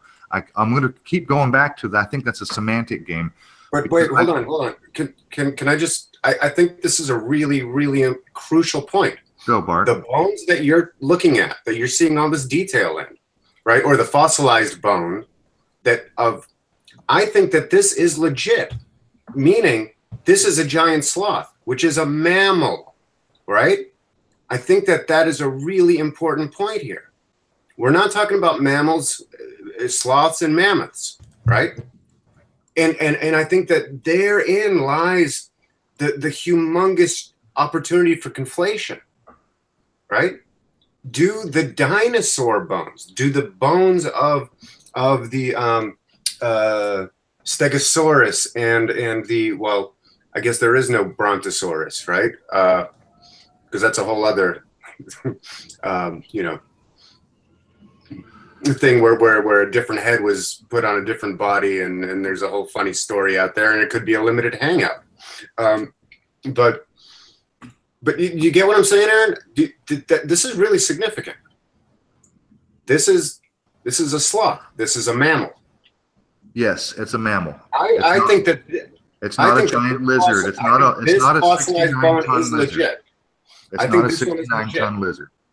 Right. I can say that I have gone out into the desert and found trilobites. I don't know what that's worth. But, no, it's funny. I meant to like indicate small, right? But like this also means nothing. Like it's worth nothing. No, I didn't mean worth nothing. I would just mean like small. So sorry. Back to you, Amy. Sorry to step on you. No, you're not stepping on anybody. You're free to speak, and I'll shut up if you got something to say. I just think it's a little on the absurd side to suggest that this was contrived and put together out of stone that was manufactured to look the way it looks. Right. This one wasn't. But hey, can I screen share? I just went and found something. Okay. Sure. And I found this. Before I get off of this image, I just want to point out, can you see my mouse right now? Yeah. Yes. Okay. Can you see this layer? This outer layer has a particular color and smoothness, right? All up and down where it's all broken, you can see this thin layer. It's almost like a veneer, okay? And then inside is where you have this sponge-like bone structure on the inside. I think if somebody, look, when I look at this, there's just no way that my brain can, I just see too much detail. I can't understand how this could possibly be faked. It's not fake. I think you are correct. This is not a fake fossilized bone. I really think that's very important. But that is of a giant sloth. You know, before I turn the screen over to you, I want to say one thing and I want to show you one thing. While I was at the Fernbank Museum in Atlanta, which is I think it's the largest. I don't know if there's another one. I went into the administration office because there was hardly anyone to speak to, and the people I did speak to had no answers. So I went into the administration office, and I even left my phone number. But I asked them, I said, do you have any actual bones? Because, you know, the dinosaurs they have on display, they're obviously not real bones. They're not fossil bones. They're not rock. They're not stone. those things would be too heavy to put on display, to hang from the ceiling. Giant freaking bones made out of stone. Obviously, they're composites. They're cheap. They're plastic. They're well made, but they're obviously not real, actual bones. Here is an image, real quick, of. Come on, open up. There's a T-Rex. All right, obviously, none of it is real. I do take issue with how the bottom jaw lines up with the top jaw, and I did take issue with how there is a lack of breastplate and connective boneage right around the front where you would expect breastplate. Now, today I did take a crash course in osteotomy, and I was looking at some other bones of, let me see, where did it go? I've got a different, maybe it's in this one, in this folder. God, what did I do with it? Anyway, I was looking at some bones of kimono dragons and skeletal structures of various other animals that we know for sure. Here we go. Here's Komodo dragon. This is a Komodo dragon, and you can see very clearly that its rib cage is connected. It's got all this, you see where the shoulders, the arms have come and meet. This is a structural support. And when I go and I look at not only the T-Rex model that they had, and clearly it was a model, but one of the main issues I had was, you can see there's nothing connecting. There's no breastplate. There's no connective boneage here between the front arms. I took serious issue with the way the head connected to the spinal column. I won't take up too much more of your time, but I will say that I did find, and this is a joke, by the way, I did find 100% definitive proof that dinosaurs exist. Are you ready? Are you ready? Yeah. There it is. They are pretty. There it is. That proves it right there. Okay, joke over. Back to you. Okay. I'm going to hit the screen share. Hang on. Let me open up so I can undo mine. All right, I'm done. So, John, if you want to pipe in or let me share something real quick. I can run through this in like 5 minutes. So, ready? All right, cool. Okay, so I haven't looked into this too much, but I did a quick search, and I immediately. Can you hear me? Can you hear me? Yeah. Okay, I'm still trying. My computer, for some reason, on this is excruciatingly slow. Okay. So, okay, you should be sharing now. Okay. Highlighted. All right, rock. All right, Gord, I got you. Okay, so I just did a really quick search, and this is what I came up with. So this is at Quora.com. And I think that this isn't the main article, but this is someone responding to the article. But if you can see this, here's an image of a couple scientists in helmets and white garb excavating what appears to be fossilized bones, right? It says under here, scientists excavating fossils at Dinosaur National Monument, United States. Or alternatively, despicable atheists painstakingly buried fake dinosaur bones in a mountain in order to undermine belief in Genesis. Image source, Encyclopedia Britannica via Google Images. The next image shows some folks standing around, and the caption says, a family on holiday recently dug up the coast of Nova Scotia, buried fake ribs, spine, and a skull of a prehistoric sailback reptile at 2 locations on the coast, then pretended to find them, all because they wanted to stop people believing in one particular literal interpretation of the story of Genesis. Source, family makes province's most significant fossil find. And then you got this image, and it says, Mexican atheists made this fake dinosaur tail, dug up several tons of sediment, buried the tail, replaced all the sediment exactly how they found it, then waited for the grass to grow back, then dug it up again and called in the media.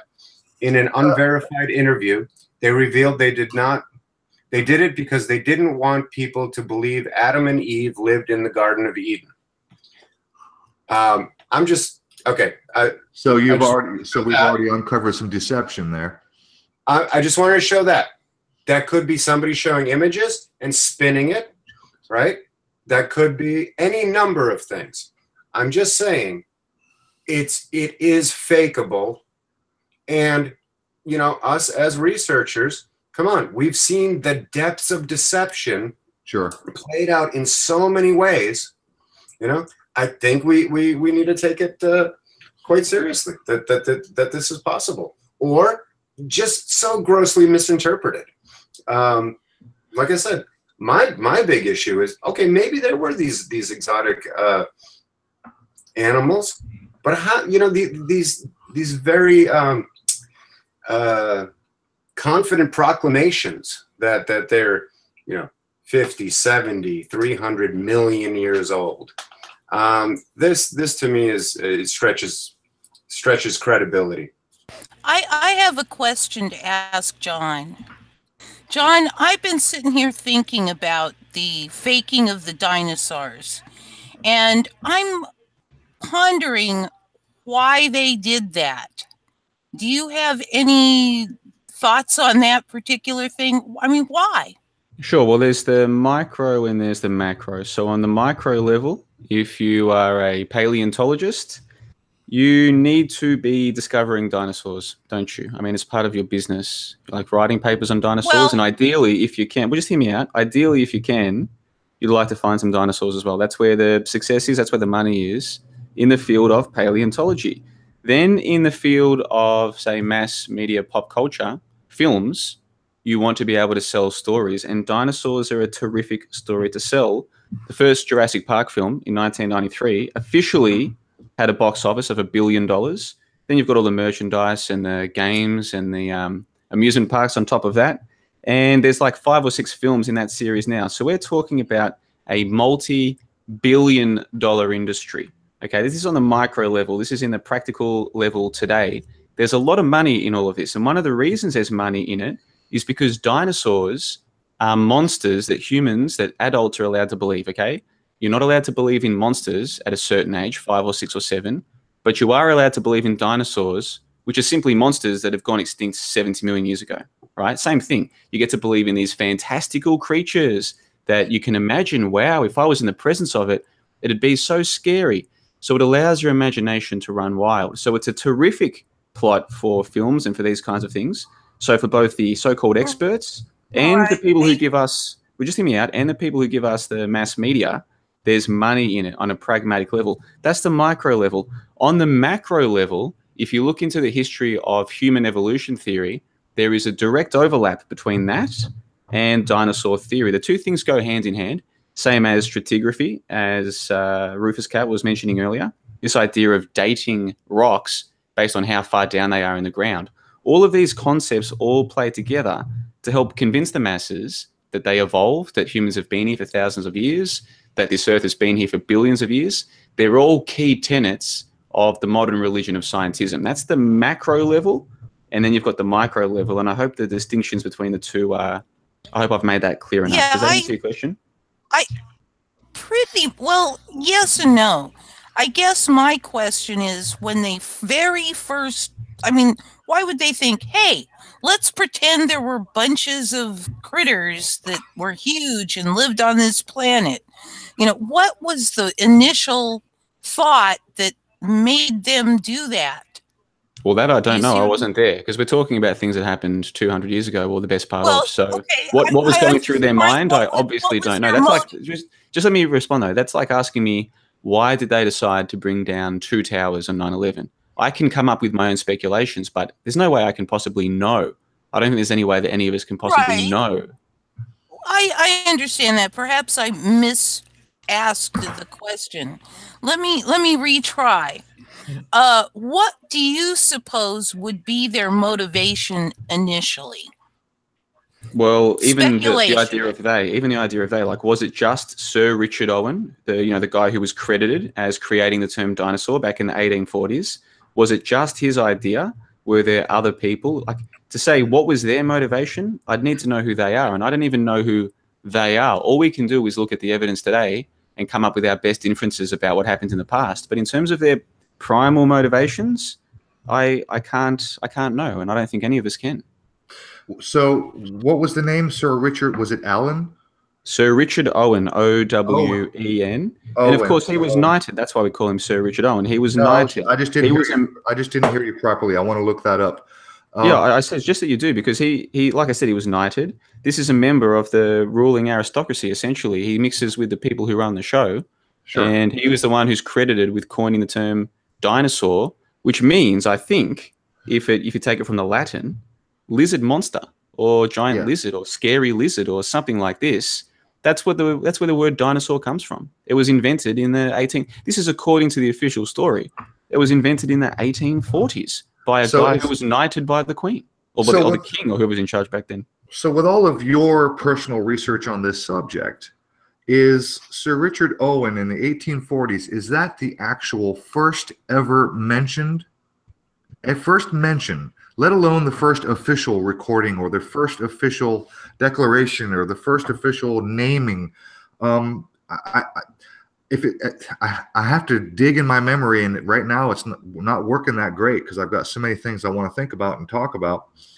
But it seems to me that there were discoveries, since bones occasionally stick out of the ground. Let's assume that history is what it is, and I know that you take issue with ancient Greece and ancient Rome and all that. But nevertheless, let's assume that a couple thousand years ago in ancient Rome, ancient Greece, people walked around as they normally do, and they stumble across these obvious bones and creepy, weird-looking things sticking out of the ground. All right, so let me respond. I've got an article here from the BBC. This is the British Broadcasting Corporation. This is as official story as it gets, and I can post links to these articles if people are interested. Quote, Richard Owen had discovered that they were something new. He called them dinosaurs. Strictly speaking, then, 1842 is when the history of dinosaur science began. That was the year when Owen actually invented the word. But Torrens says dinosaur science had an extensive prehistory, as the animals Owen identified as dinosaurs were already well known to geologists. Most of this dinosaur prehistory also occurred in Britain, end quote. So the official story is that Richard Owen has coined the term dinosaur in the 1840s. So he gets credit. But what he did was that he said, these other fossils, let's just call them that, these other fossils that we had, I think they're also dinosaurs too, this creature that I've just invented. I think all the other fossils are dinosaurs as well. That's the official story. Now you get to decide for yourself, and the listeners get to decide for themselves if that sounds believable, if that sounds like something they want to have faith in or have trust in. Me personally, I find out that they coined the term dinosaur in the 1840s. They then retroactively applied that term to so-called fossils that had been discovered, and then started discovering all of these new dinosaurs at the same time. I find that difficult to believe. However, like I said at the start of this call, if other people want to believe that, I'm not here to take that belief away from them. Why would it not? Does it not seem logical that after this period that you've just described, where this term was coined and the man was knighted and he was given credit for giving it a name, and it was already well known because fossils had been found previously, it was well known in whatever fields of science. Do you not think, is it not logical that after it was publicized and made widely known, that other people would go, holy shit, let's go look and see what we can find? And all of a sudden, there's all these people discovering all these things in very short order? So that's a very convoluted question. I think what you're asking me is, if in the 1840s it was publicly announced, hey guys, there's these giant creatures that no one's ever seen just laying beneath the dirt, go and find them, and people went and found them. If you're saying to me, is that logical? I say, no, not to me. But if it is to you, that's cool as well. Like, it's not, we can agree to disagree on that. But that to me seems ridiculous, utterly ridiculous. No, okay, I'm happy to agree to disagree. I just think it is logical that once a discovery of something new is announced and made public, that various people all around the world would, in fact, go out on their own and make other discoveries. That just seems perfectly logical. I mean, that we see that happening today. When something new pops up, all of a sudden it's a fad, and all of a sudden everybody's doing it. A whole new creature that no one's ever seen before, that existed millions of years ago, has suddenly been discovered, and then all of a sudden everyone around the world starts discovering them. Well, all of a sudden that's a problematic term. All of a sudden could mean, I don't know, decades. You know, in a period of decades with quite a lot of people all over the place, who knows what could be discovered. And after all, a lot of these bones are actually partially exposed. They're sticking out. All you have to do is wander out in the middle of nowhere, and you will see. It's pretty strange, isn't it? After millions of years, and humans have supposedly been around for thousands of years, that all of a sudden people are just finding them sticking out of the ground. Doesn't that seem a little bit strange? No, it's not all of a sudden, because as you just read to us, that it was well known before Sir Owen got his knighthood. So again, you don't find it a little bit strange that after millions of years, people are suddenly finding dinosaur bones or fossils just sticking out of the ground that no one's ever tripped over before? Okay, that's why I asked you in your research on the subject, what is, because like I said, I have to dig in my memory, but it seems to me that maybe, and I could be wrong on this, I think Plato wrote about things that were discovered and found. Plato did he? Again, I'm reaching here. I'm reaching, but it seems logical. It seems reasonable. We're using this word logical very loosely, so let's try and avoid that. Well, all right. In ancient times, assuming that ancient times actually existed a couple of thousand years ago, that it seems reasonable that people would discover these things that are sticking out of the ground, like skulls and giant vertebrae, and maybe they assumed that they were serpents and sea monsters and made wild, claims about what they were. Dragons and whatnot. But so let's just think through this. Doesn't it seem reasonable? Let's just think through this. That these skulls were sticking out of the ground for what, hundreds or thousands of years, and it wasn't until Richard Owen said, "Hey guys, that's a whole species of creature we've never seen before," that people said, "You know what? Let's go digging for them." Holy crap, he's right. There's all these giant skulls that we never noticed. Like, is that what you're proposing? No, what I'm proposing is that even though the fossils or skulls or bones were well known before Owen came along, what I'm saying is that many thousands of years ago, people were still finding these things, except they called them dragons and gods or whatever. They didn't call them dinosaurs, and they didn't know what they were. Okay, so you're now making claims. Do you have any evidence for those claims that they were calling him these other things? No, I'm sorry, I don't. No, and that's kind of my point here, is that we have all these imaginations. When someone points out to us the official story and says, "Do you see some problems with this official story?" we have in our mind, well, there's other things. People were finding them before, and it's like, okay, maybe. But if we haven't actually gone and checked to see if there's evidence for that, why are we so quick to assume these things? I'll give you an example. Let me give you an example. A lot of people will try and tell you that the Chinese knew about dinosaurs, but they called them dragons, right? That's what they'll try and tell you. If you try and look into the evidence for that story, you'll find the people propagating that story are modern day dinosaur experts in China. You see, China is a hotbed for dinosaur discoveries. They've got many dinosaur scientists discovering new dinosaurs. Big business in China, big business. And they're trying to claim that, our culture has always known about dinosaurs, but we used to call them dragons.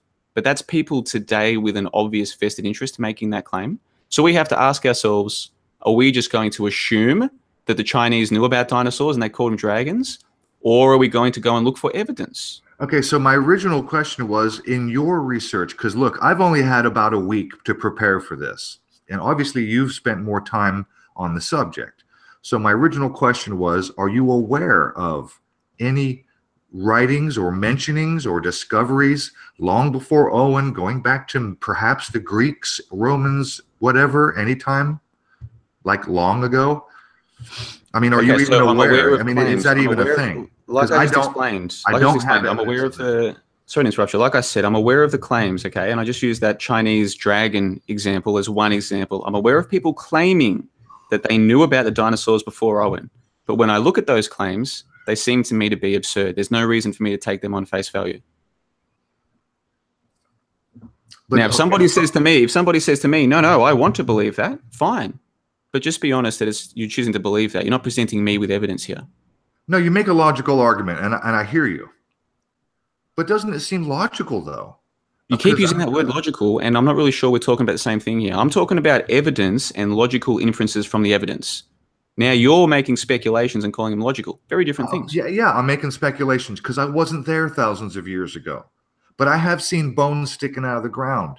And I'm pretty certain, based on my own personal experience, that they do stick out of the ground. They are discovered by random wanderers in the desert or in the, rural areas. This is how they're discovered in the first place. Something's sticking out of the ground. What the fuck is that? Dig it up. Yeah, that is the story. The story is that just random people are out there, on their sheep stations, on their farms, just stumbling over 70 million year old fossils, right? That is the claim. We agree about that. And I'm asking you, do you really believe that? And if so, why? Because I don't believe that. Once I found out that was a story, I was like, well, this is ridiculous. Why would I believe such a thing? But if other people say to me they choose to believe it, that's fine. And then if they want to discuss it, my question is, why do you believe this? Why do you believe that 70 million year old so-called fossils could just be sitting there undisturbed until one day a farmer just trips over it while out there mustering sheep? Maybe we should shift gears because you keep throwing out the word 70 million years. I'm not arguing the age, and that is a whole separate argument altogether. And by the way, before I forget, I've been prompted to ask you about the dinosaur tracks in the Paluxy River, which I have visited twice myself. So one of my commenters on my promo video asked me, I think it was Ultimate Truth, somebody like that. Forgive me if I got that wrong. But I was prompted by a commenter to ask you about the Paluxy River tracks. Now, there have been dinosaur tracks found in Australia, all over the world, other places. But I personally have visited Paluxy River in Texas, Glen Rose, Texas, the Dinosaur Valley National Park, and there are tracks in the river. I've seen them. Now, there's another issue with that, and let me cover that before I turn it back to you. There was a hammer that was found. Now, this goes into the dating aspect. This is where a lot of people have issue, or there's an issue and then maybe they don't know it. They think it's very, very old, and I'm going to tell you that it's not. Because this stone hammer that was found, and I'll screen share if you guys are not familiar, and I've seen it, I've got pictures on my cell phone or somewhere in my computer archive. There's a stone hammer that was found. It was previously prominently displayed at the Creation Museum just outside of the park. And it's a stone hammer. It's well embedded in the rock. It has a piece of wooden handle that, by the way, is not fossilized. For the record, that wooden handle is not fossilized. The hammer is octagonal. It's a piece of iron in the shape of an octagon, and on one side it has a straight chisel, and on the other side it has a cross hatch, or a single cross. Basically, it's a double chisel. Okay, so it's a relatively modern stone hammer, and it is embedded in the rock. Now, I'm speaking to the listener. I'm not arguing with John, because this goes to the issue of dating methods. The issue is that there were human tracks and dinosaur tracks found side by side in the Paluxy River. Now, the fact is that they also found the stone hammer. The wooden handle, again, is not fossilized. It's not mineralized. So in other words, and I did some research on that hammer, not for this purpose, for the show, but I did some research last year on this subject. It turns out that there are several kinds of stone that can form very quickly. In fact, over decades and not thousands or millions of years. Decades. That certain types of minerals can harden into stone-like material in decades. And I want to make that very clear to the people listening, that the stone hammer that was found and claimed by the creationists is not as old as they say it is. So that also lends to the idea that the dinosaur tracks, and they are dinosaur tracks, there's no doubt that's what they are. The dinosaur tracks themselves are not that old. That's all I'm saying. So anyone take it from here.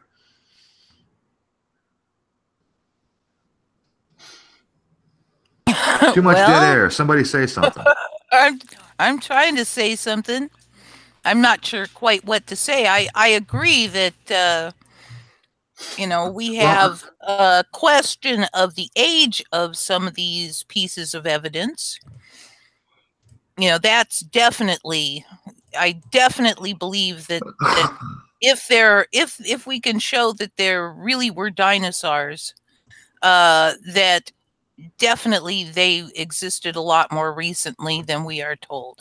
well, I guess essentially the issue we're having here, and I'd like to obviously discuss this with John. There are two issues. One issue is the existence of dinosaurs, the actual existence, whether they existed or not. And then the other issue is the age of said dinosaur. And Amy, why don't you go ahead and highlight John? Looks like he's trying to share something there. Yep. So this Okay, Biloxi. hold on. I got him. Well, I've highlighted him, so you Yeah. highlight him so everybody can see him. Well, I'm trying to, but my computer is being highly uncooperative. Okay, you should be set now. All right, so you guys have brought up, or Rufus, you've brought up the Biloxi River. I'll be perfectly honest, I hadn't heard of this before. So while we've been talking, I decided to look it up. And I've got this article from the Smithsonian, which is very much an establishment or official It was created outlet. by John Smithton, who is a well-known Freemason, but continue. Well, they've got this article here that I found called Excavating the River of Giants. Rare footage shows how paleontologist R.T. Bird diverted a river to excavate a set of Texas dinosaur tracks in 1938. And we can see here this image. It kind of looks like dudes fossicking for gold, but what they're doing, we're being told, is they're finding dinosaur tracks. So the first thing I wonder is, did they know the tracks were underneath the water, or how did all this happen? These are the things that I wonder when I read these articles. So let me just read out a section of the article. Apatosaurus is an iconic Morrison Formation dinosaur. The hefty sauropod trod across prehistoric floodplains of America's Jurassic West around 150 million years ago. But the footprints on display at the AMNH comes from a different time. The slab is part of a roughly 113 million year old trackway found along the Biloxi River near Glen Rose, Texas. Apatosaurus was long gone by the time the Texas tracks were created, and the shape of the footprints indicate that a very different kind of sauropod, probably belonging to the subgroup called Titanosaurus, actually created the tracks. Regardless of the inappropriate juxtaposition, though, getting those tracks out of the ground and set up was a massive paleontological undertaking. A YouTube video posted above shows actual footage of the 1938 excavation. Well, we should see if we can find that and screen share it. Although dinosaur tracks were known to local people since at least the beginning of the 1900s, it wasn't until the late 1930s that the footprints garnered broad attention from paleontologists. R.T. Bird, a fossil collector working with the AMNH, was roving the Southwest in 1937 when he got word of dinosaur tracks in the vicinity of the Biloxi River. When he got there, he found that the tracks supported a small local industry. Everyone seemed to know about them, and many people had quarried tracks to sell for rock gardens. Fortunately for Bird, there were still plenty of tracks in the ground, including impressive trackways of multiple dinosaurs moving together. We're almost finished. The slab at the AMNH is one section of a large trackway that Bird has divided into 3 pieces. The other 2 parts are at the University of Texas and the Smithsonian Institution. Getting the tracks out was arduous, destructive work, made all the more complicated by the fact that at least some of the new trackway went under the river. Bird and members of the local Works Progress Administration crew diverted the river to access and remove the tracks. Bird's tracks didn't immediately go up on display. The broken pieces were excavated trackway just sat in the museum's yard, and Bird's health rapidly declined due to unknown causes, and he was forced into an early retirement.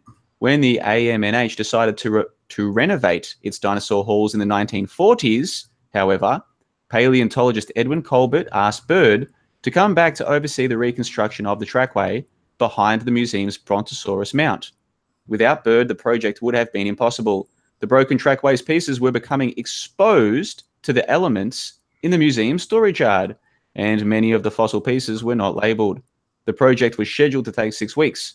Bird took 6 months, but nonetheless, Bird and his collaborators were able to restore the steps of a Cretaceous giant, end quote. Thank you for bearing with me there.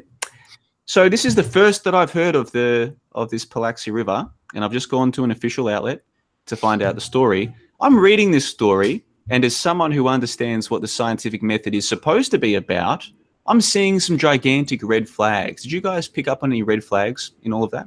Yeah, restoration of tracks and various statements of that kind. I actually did a little research in preparation for this show. John, this scenario down there in Texas gets even more. You'll like what ends up happening. All right, go ahead, continue, John. Hold on now. When the story. When the story is told about who discovered these tracks, it goes on to describe that it was a little boy that went in and found these, as well as there were human footprints near the tracks. Later, the boy admitted to hoaxing the prints, and this was during the time of the Great Depression. So the whole community sort of rallied in order to concoct these fossils and sell them so that they could make a little bit of money to feed themselves during the Depression. I'm just saying, I ran into that little bit of a side note to that anecdote. Back to you. Well, John, if you don't want to jump in, the one thing I would like to say on that subject is that they did mention that R.T. Byrd had to divert the river in order to have access to the tracks that they were excavating. So that seems unreasonable that the townspeople. So I'll just turn it back over to you. What was it you were going to say? So I was just reading out that article. So what I do is when I hear a story like this, I don't immediately say, oh, that's a real story, or oh, that's a fake story. I think to myself, well, let's just go and find out what the story is. Now, in this case, I've just found one article. It's only one article, but it is from the Smithsonian, which is an establishment outlet, aren't they? These aren't dinosaur skeptics. These are dinosaur promoters, aren't they? They even house dinosaurs in their museums, don't they? So I'm just looking at their story. I'm going through their story. I read it out to you guys and to your listeners. And as I'm reading that, there are several things about the story that make me think, if this is the story, if their story is as they tell it, then it's obviously not scientific in the true sense of the term science. It's clearly not. But those things are obvious to me because I've taken the time to study what the scientific method is supposed to be about. This clearly is not scientific. They're openly admitting, for a start, that their evidence has been out-weathered in the sun for a couple of years. Like, they're openly admitting that. Okay, so this is not some kind of high-tech scientific process we're talking about. We're talking about a bunch of guys who found in some footprints, and they've decided that these footprints belong to dinosaurs, and they believe that they belong to dinosaurs partly because the townspeople are selling this stuff for money. That's their story, not mine. And they're saying, all right, maybe we have some dinosaurs here. So they've diverted a river to do it. So a river, like a modern piece of geography or a modern part of Earth, okay, they're having to divert that to get to these footprints. So if these footprints are 70, 100 million years old, clearly they're being tampered with by the elements as a matter of fact, and now they're putting them on display years later. Now, if people say to me, no, we want to believe that those are really dinosaur footprints, I say go for it. But there is, I mean, to me, that is so silly. You would have to want to believe that, man. Come on. Are you kidding me? Okay, so first of all, in 1938, the technology, first of all, according to your articles, we're referring to Oxford, Yale, Harvard, Cambridge, the origins of those universities, and particularly the origin of the study of paleontology is a relatively new. In fact, it's so new that some people alive today, as stated in your article and proven by their own words, some people alive today were alive before the official recognition of the science of paleontology and the scholarship. So In 1938, being a relatively new science, and in 1938 being a relatively old technological advancement, they're using probably steam-powered jackhammers to excavate what they could, and yes, it was probably destructive. And being in 1938 and being a relatively new discovery in a local and remote area, 1938 Biloxi is not what I would call a modern big city. So very likely what they did was they excavated what they could, and they didn't have a facility to protect them. And so, yes, they were probably being weathered by the elements. Yeah, so what you've just offered me is a whole bunch of excuses for this, but I'm not here for the excuses. I'm just pointing out this is not scientific. I'm just trying to make sense of the article. Yeah, so am I. And I'm saying that, hold on, they're openly admitting that their so-called footprints have been out in the air for 2 years, right? Well, and when we're meant to, am I supposed to, I mean, let me see if I can work out why people are bringing this up. Are they bringing up these footprints because they believe these footprints are evidence that dinosaurs are real, or are they asking me, how would you fake this? I mean, what argument are they trying to present with this story of the footprints? So, okay, what would you say to this question? Before RT, God, I've already lost it. What's his name? Anyway, Bird. Yeah, thank you. Bird. Before RT Bird was called to the scene, the townspeople were already doing something with those relics, artifacts, whatever they could find and sell. Why do you suppose that a remote area in the middle of freaking nowhere would do such a thing? And if they did do that just out of their own creativity to, I don't know, drum up some sort of income from tourists, why would he need to divert the river to get to the rest of them? Good questions. Those are excellent questions. Excellent questions. These are the kinds of things that I'm trying to encourage people to do, to question these stories, right? You ask me why, like what would be their motivation? They state it right there in the article that I just read to you. When he got there, he found that the tracks supported a small local industry. Everyone seems to know about them, and many people had quarried tracks to sell for rock gardens. So even in their own story, they're telling you that people were making money off this. So there was human tampering involved, driven by a financial motivation. And yet people are telling me it's crazy to believe that the exact same thing is going on with the so-called dinosaur tracks, even though they're telling you that that's exactly what happened. Now, they're not saying that they did that they faked the tracks to pretend they were dinosaurs to make money, but they're telling you that humans were tampering with the so-called evidence to make money. So the two controversial parts of this are established. And all I'm simply pointing out is, what do people, like, can you not see that's easily what could be going on here? Like, am I the only one where this is quite obvious what's going on? I can see how that could very well be problematic. You're not the only one. I'm leaning heavily. And let me tell you, I wasn't aware of this Biloxi River, which surprises me because one of Australian dinosaur industry's claims to fame is that we have dinosaur tracks here. In fact, do you guys remember in Jurassic Park 1993, the scene where the Sam Neill character has the two children because the cars have broken and they're walking along and they see the flock of dinosaurs running together and then they have to hide behind the tree because do you guys remember that scene? Yes.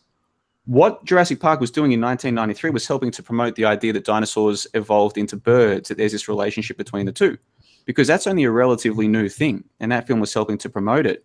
And that scene, the dinosaurs running together in a flock, the place that we have in Australia with the dinosaur track, they try and claim that scene of Jurassic Park was inspired by their dinosaur tracks, because we have some dinosaur tracks that were discovered a few decades ago as well. I went out to see them. Okay, I went out to see them last year. I did a little crowd-funded film, and we went out to the middle of Queensland. It was a 3-day drive there and a 2-day drive back. We kind of hurried on the way back. We spent 7 days out on location filming it, right? I've been to our trackway here.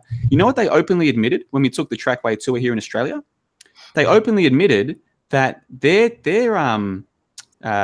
footprints hadn't been covered for decades. It took many years to lobby the government to build a roof for it. And that in the interim, this had been a home for kangaroos or whatever to shit all over the trackways.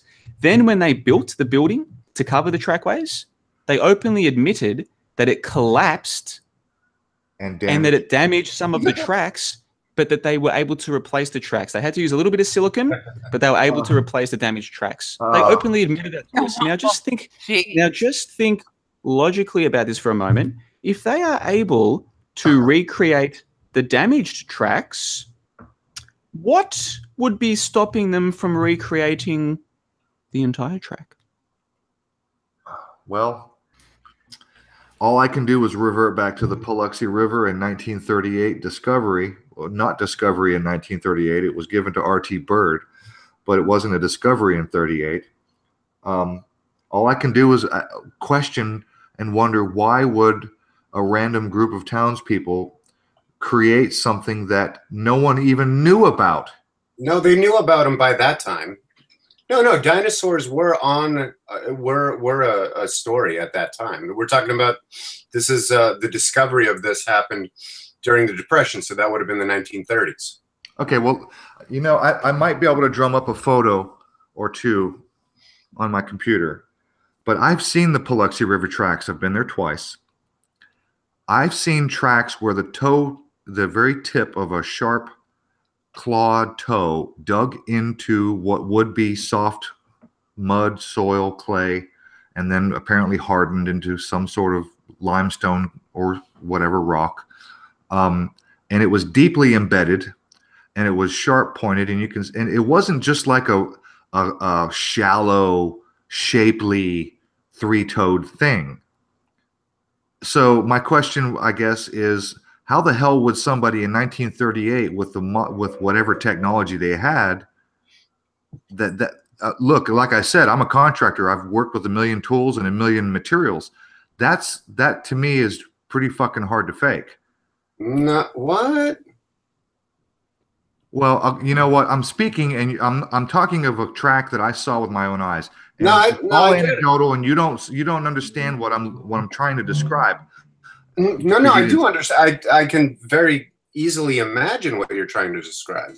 Would be pretty damn hard to fake. What I'm arguing against is the difficulty of it. We've had, you know, it's not difficult to imagine making a mold, and when we're talking about creating something out of an existing rock, carving it to look very, very real without chisel marks, so that nobody can examine it closely and say, hey, they're tool marks. Well, may I interject? The fact that they're near a river is what makes this so easy, isn't it? Because ground that is wet is much easier to make impressions in, isn't it? And so if the mud is, I mean, just about any mud that you can imagine near a riverbank, you can leave impressions in that, and then the mud will harden, and you've got yourself footprints, don't you? Like, if you're trying to suggest that that's hardened mud. Well, okay, so are they claiming that these footprints are stone? Are they? They're absolutely stone. I've been there and seen them. Would you like to see my video? Sure. Let's screen share it right now. This is great. Okay, let me pull that up. Give me just a moment, and feel free to speak on any topic you like while in the interim. It's going to take me a second. It's going to take me a second to get get you turned on here, so to speak. Let me see if I have it here. No, I didn't put it in this folder. I have to go to my channel and show it. So give me just a second. Pardon me for the delay. I'm going to open a fresh tab to do this.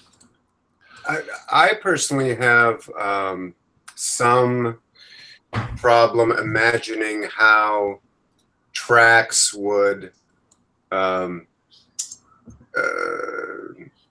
be formed, you know, and persist over 70 million years. I don't know. Something about, like, you know, Bigfoot tracks are coming to mind for me. Well, I'm going to say I can see how the tracks could be made by something that didn't exist that many millions of years ago. You know, if it's only been a few thousand at most, that might make sense. But because I'm thinking, you know, I don't know where to put my probabilities on all of this, but in the mix, We have totally faked, totally real, and uh,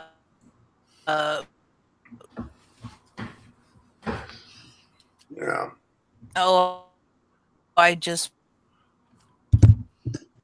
Okay, so spaced. I'm sorry. no, I'm sorry. You're cutting out for me. I didn't know if you stopped speaking or not. I don't want to interrupt. You know, or but is that's I'm struggling. Are you ready to go, Aaron? I am ready to go. Go ahead and highlight me. I've got my video ready to go here. Now, Okay. I have been here twice. This is my second trip over the span of about 5 years. I returned 3 or 4 or 5 years later for a second stop over.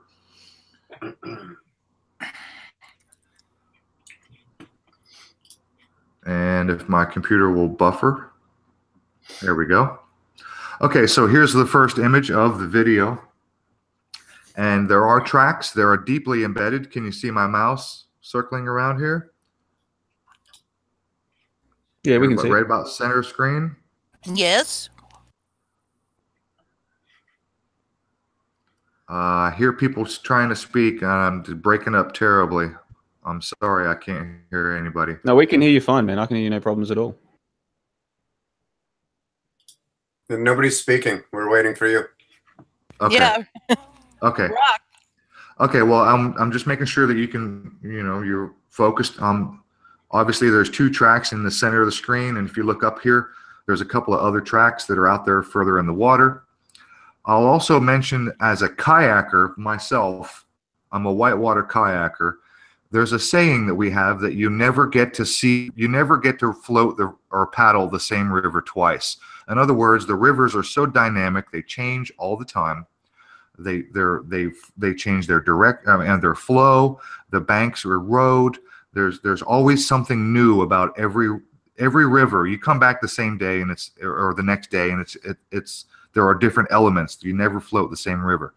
So in this instance, we're talking about a river that has all these tracks, and that they get filled in with sediment, and sometimes they're not visible.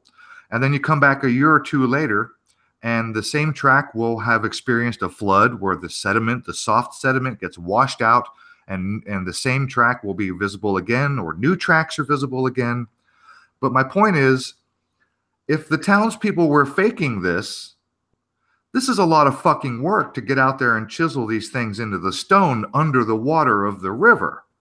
And do you think it could be just so, because we need to just work step by step here. So do you think that somebody could or could not fake that? Well, could and could not are problematic words. Could, that gets into the realm of possibility. I don't rule out impossibilities. Absolutely, it's possible. However, knowing what I know as a contractor, I've done it with stone. I laced tile. I've ground down granite and marble. I know what it takes to work with these materials. It's not easy.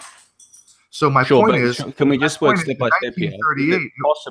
Is it possible to recreate those footprints in stone? Is that possible? Because I would say, of course, it's possible. Yes, it's possible. I would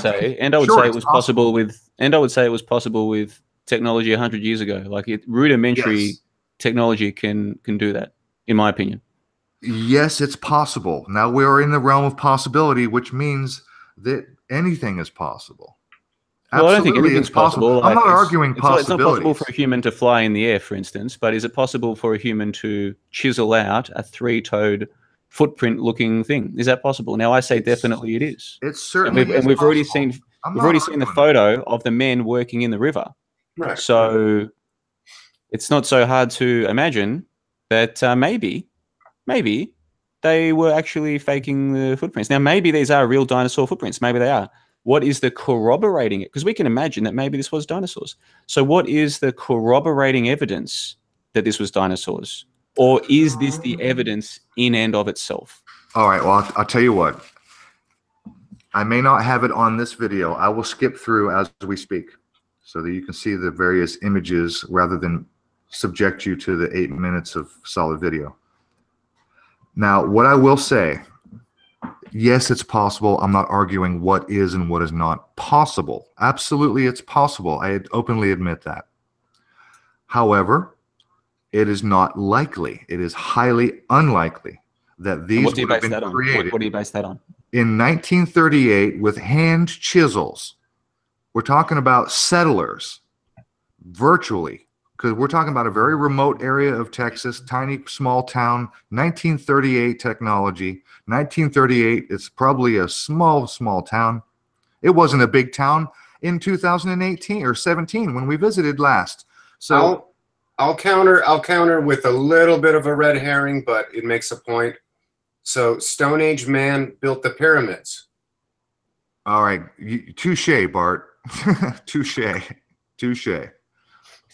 However, and again, I don't know if I captured it in this particular video, but there are places like here. I'll give you an example. Here's a good place. Here's a good track. Now, as you can see on the very left, the upper left corner, are layers and strata of leftover rock that are being either eroded or chipped away. Somebody is either excavated or the river has done this. But there are areas that are deep and underneath.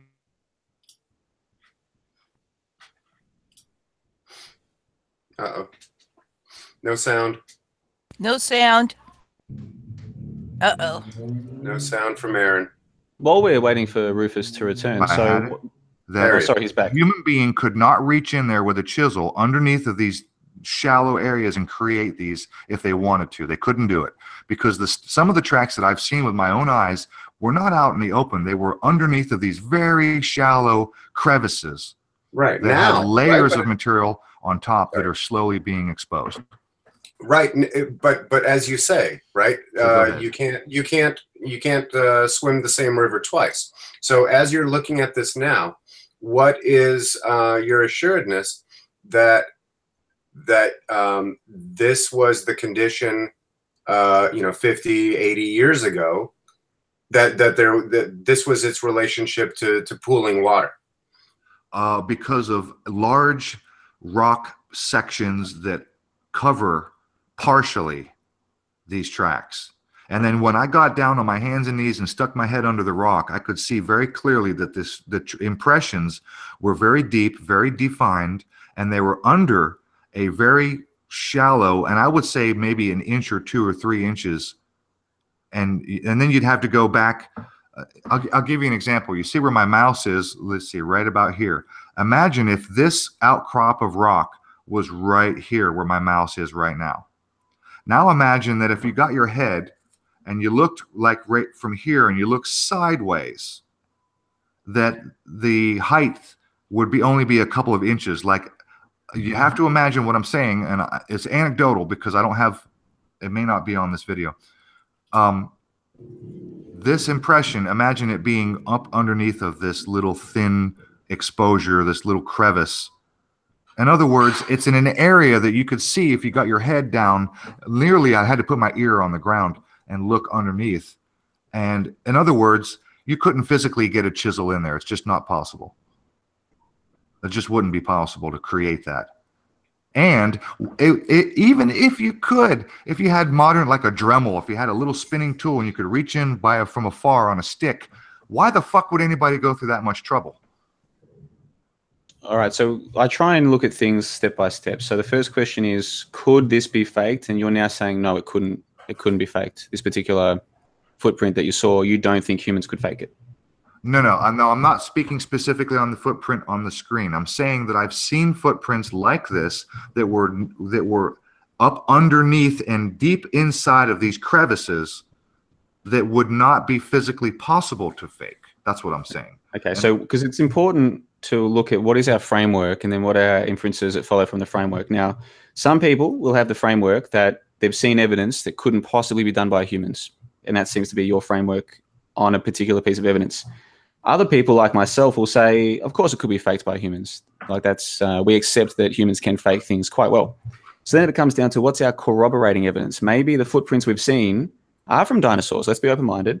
Maybe they've been faked as part of a business for a small town to bring in tourism dollars, for argument's sake. So what is the corroborating evidence? So do we have any corroborating evidence that these footprints belong to dinosaurs? Or are these the sum total of our evidence? Is there anything else to corroborate the story? Is there anything And else? so John, what would constitute corroborating evidence? Perhaps a corresponding dinosaur fossils that perfectly fit that shape of foot found in that area. Well, you could make that argument. If you came up with, say, a dinosaur, right? It's a little bit circular, but let's be generous. If you came up with a dinosaur fossil whose footprints matched that shape of footprint, if you came up with that and you believed that to be a real dinosaur body or what have you, then I guess you could call that corroborating evidence. To me, that'd be a little bit circular, but at least it would be something. Right. So, I mean, let's try that for a start. Do we have a dinosaur that was found nearby or something like this that we believe fit those footprints? Because in Australia, our trackways, they do have a dinosaur that they believe was responsible for their footprints. But what's funny is that the dinosaur that they claim made the footprints, it doesn't really fit the footprints. It's kind of amusing to me, and no one seems to pick up on that. But let's have a look at this trackway that you guys are looking at. Do we at least know which dinosaur is alleged to have made those footprints? Because I took the liberty of going and trying to find out, and I've got an image here. Let me see if I can screen share this.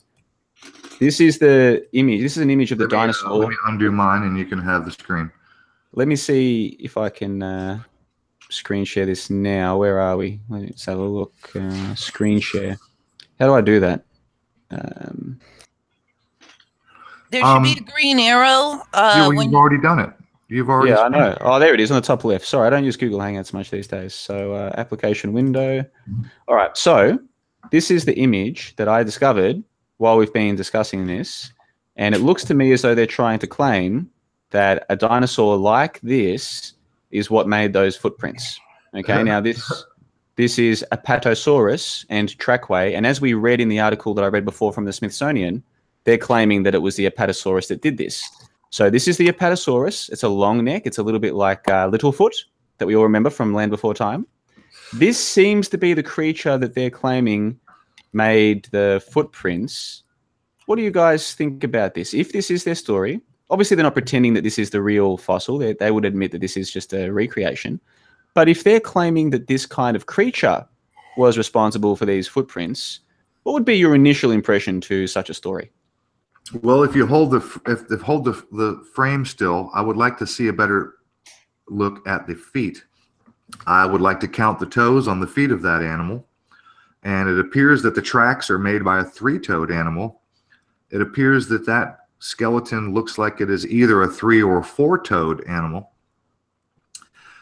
What I'm going to do is let me post that in our chat in the live conversation, and you can maybe if you screen share it, you can sort of scrutinize it sort of in a way that's more useful to you. So I've just posted that there. That's the link to the image, and it's from Wikimedia, and I got this from the Trackway Wikipedia page, and it seems to be at a real museum. I mean, I'll see if I can track down the provenance of the image, but it does appear to me to be the story that they're claiming as real, that even though this is a recreated creature, it was a creature like this that made the footprints, which, I mean, I won't try and bias your opinions. I want to get your opinions first, but I'm quite happy to give my opinions on the plausibility of such a story. But first, I'd love to get your opinions. If this is what they're claiming, what do you make of it? My Internet Explorer is having trouble at the moment. I should be screen sharing. As everybody see what I've got here? Yep. Yep. My first impression is it looks like that is a four-toed. The rear feet look like there are four toes. Obviously, there is a three-toed track, bottom left corner of the screen. Pretty tough to make a three-toed track when you've got four toes on your feet. It looks like at least four toes on that creature, especially when I look at the bottom left foot right there. That looks like more than three toes. And now we're looking from behind, but it does look like more than three toes. The right foot is much harder to discern how many toes. left foot looks like there's at least 4 toes. So my first impression would be that that is not the animal that made those tracks. Even if it was a smaller version of the same animal, my first impression is that's not the animal that made those tracks. So what I've done, I agree with you. I agree with that assessment. I've gone and looked up another Apatosaurus, and like a different, completely different, unrelated to the trackway. And this Apatosaurus, and I'll post a link to this as well, this also has 4 toes, which is seems a bit strange, doesn't it? Seems bit curious. So what I'm going to do while we're talking is I'm going to see if I can find out the official story. How many toes does the... Hold on a second. Is that me screen sharing? I'm not trying to. No, that's me. That's me. While you're doing your thing, I was actually going to go back to my video of Paluxy, just so people have something to look at. And while we're on the subject of, you know, potentially faking dinosaur tracks, I'm wondering, because from this particular image, I'm at 1 minute and 10 seconds in my video. You can see I got 1, 2, 3, 4, 5, 6, 7, 8, 9, 10, 11. I see maybe 12, potentially more than 12 tracks in total. Here's one right here. It's very faint. Obviously, some of these other ones are obvious, and some of the other ones are less obvious, like this is a 1, and this is 1, and this is 1. My point is, if people were faking this, knowing what I know as a contractor, and I have worked with a lot of stone. I've laid plenty of tile. I've worked with granite and marble and other types of stone, limestone and travertine. My point is, these materials are not easy to work with. They're not easy to cut and shape with modern tools, that is. So in 1938, if these people had an industry, local industry, as the article stated, a local industry, these people were faking these things. This is a lot of fucking work for somebody to get out there and chisel these shapes into this stone. And there is no evidence anywhere in this image or anywhere else that I saw. There's no indication that somebody already started to try to get this one out of the stone. It seems to me that if someone was faking this, particularly in 1938 or pre-1938, because they had an industry before RT Bird came along. So before 1938, if the local townspeople were faking this shit, why would they make so many tracks and none of these tracks have been excavated? That's a lot of work just to make one track. Why make so many tracks and not even begin to excavate any of these? Well, the first thing we need to be clear on is these tracks. How long have these tracks been here? How long have they been a tourist destination? Like, what is the provenance of these tracks, right? We don't even know that. And I'm not even sure if there is a scientific paper that will try and tell us the official story. So, like, before we try and say, is the story true or false, we need to find out what the story is. This might be such a rudimentary, poorly thought out story. They haven't even got a scientific paper for us to use as a basis to scrutinize their story.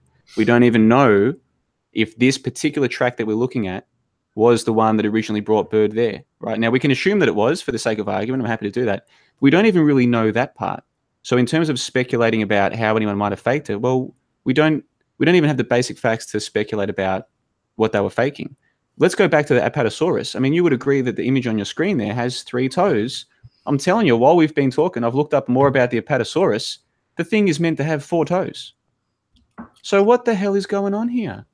Well, look, John, I'm not arguing that there isn't fakery going on. And I'm not arguing that those who have the authority, who feed us all of our information, are not a bunch of lying, creepy, cultist bastards. I'm not going to argue that point. But I know you're aware of Occam's razor. The simplest answer is usually the correct one. In the case of this instance here, we're talking Paluxy River. There's all these tracks. There's hundreds of them.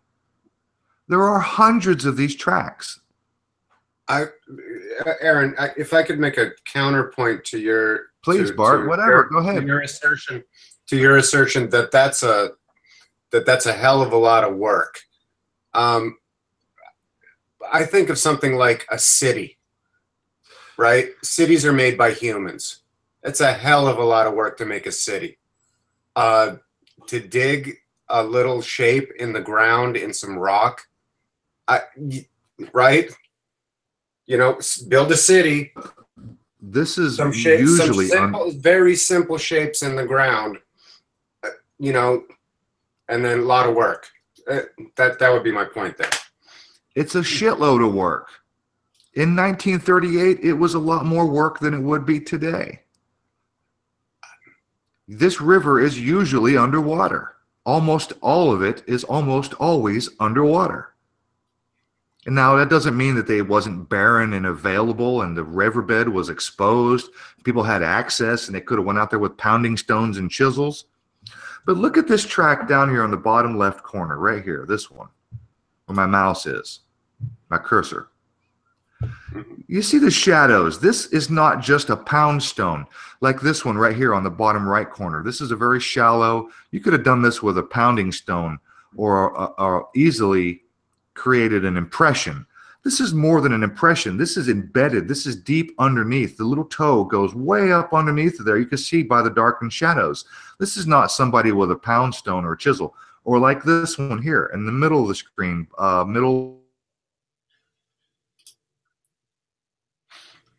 underneath of the rock. They go not straight down. They're not just pounded into the rock. This is not easy to create. No, I'm not saying it's. And there are hundreds. There's look, Occam's razor, man. There are hundreds and hundreds of these things in this river. Okay. Okay. Well, let me put out a different angle then. Here's another angle. Okay. So because they are track-like, right? They appear to be tracks. Okay.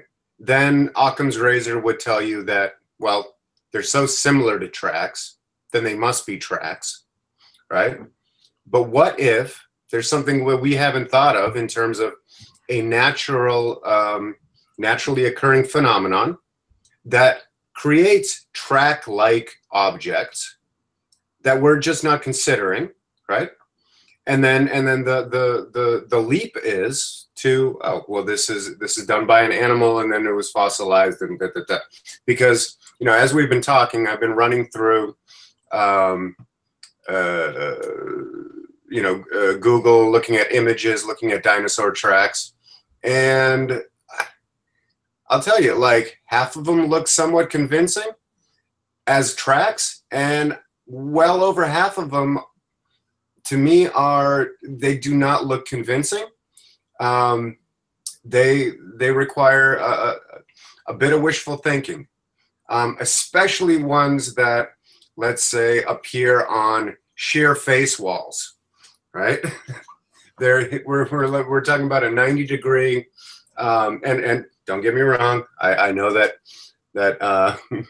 you know, there's upheavals and stuff like that, but I mean, I'm seeing some images of tracks that are going up the wall of a cliff, right? And these are being pointed to and saying these are dinosaur tracks. Right.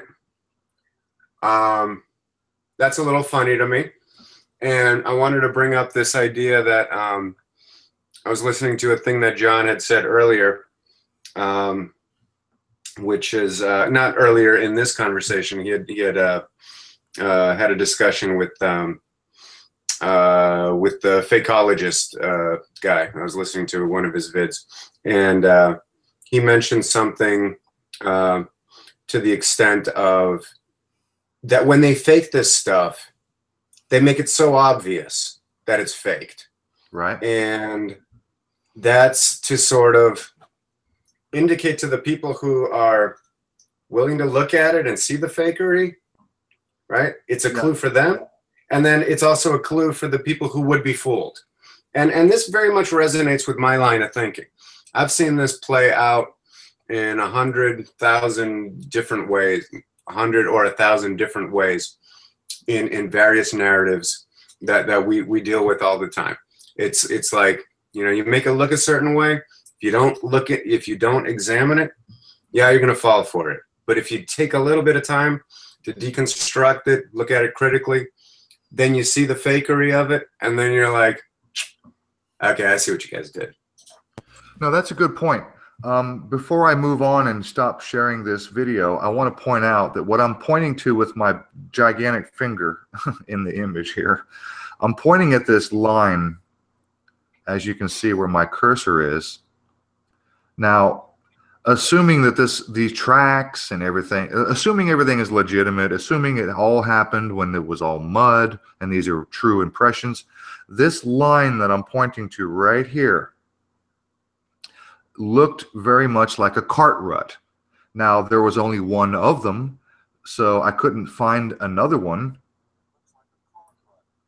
Okay, so I found that to be very curious. But what I did find, now this could have been a sapling. Let's say however long ago when the dinosaurs walked across the river, and I'm never going to tell you, I'm never going to say things like 1,000,000 years ago because I don't fucking know. Could have been 10,000 years ago. Could have been 500 years ago because these rock formations can form and turn to stone in less time than that. So I'm only saying that this could have been a sapling that fell in the mud, but I did find something curious, and I want to point this out before I get off of this video. Besides the dozens and dozens and dozens of tracks that I found, and give me a minute while I try to make sure I find this. There was a section of river, and I swear to God, if I remember correctly, there was a freaking pipe sticking out of the rock. An actual pipe embedded in the rock. And oh yeah, I stopped and I point out the fucking trash and the shit in the weeds. And if you watch this whole video, you hear me complain about people leaving trash and shit. So, and yes, here's my dogs. Somewhere along.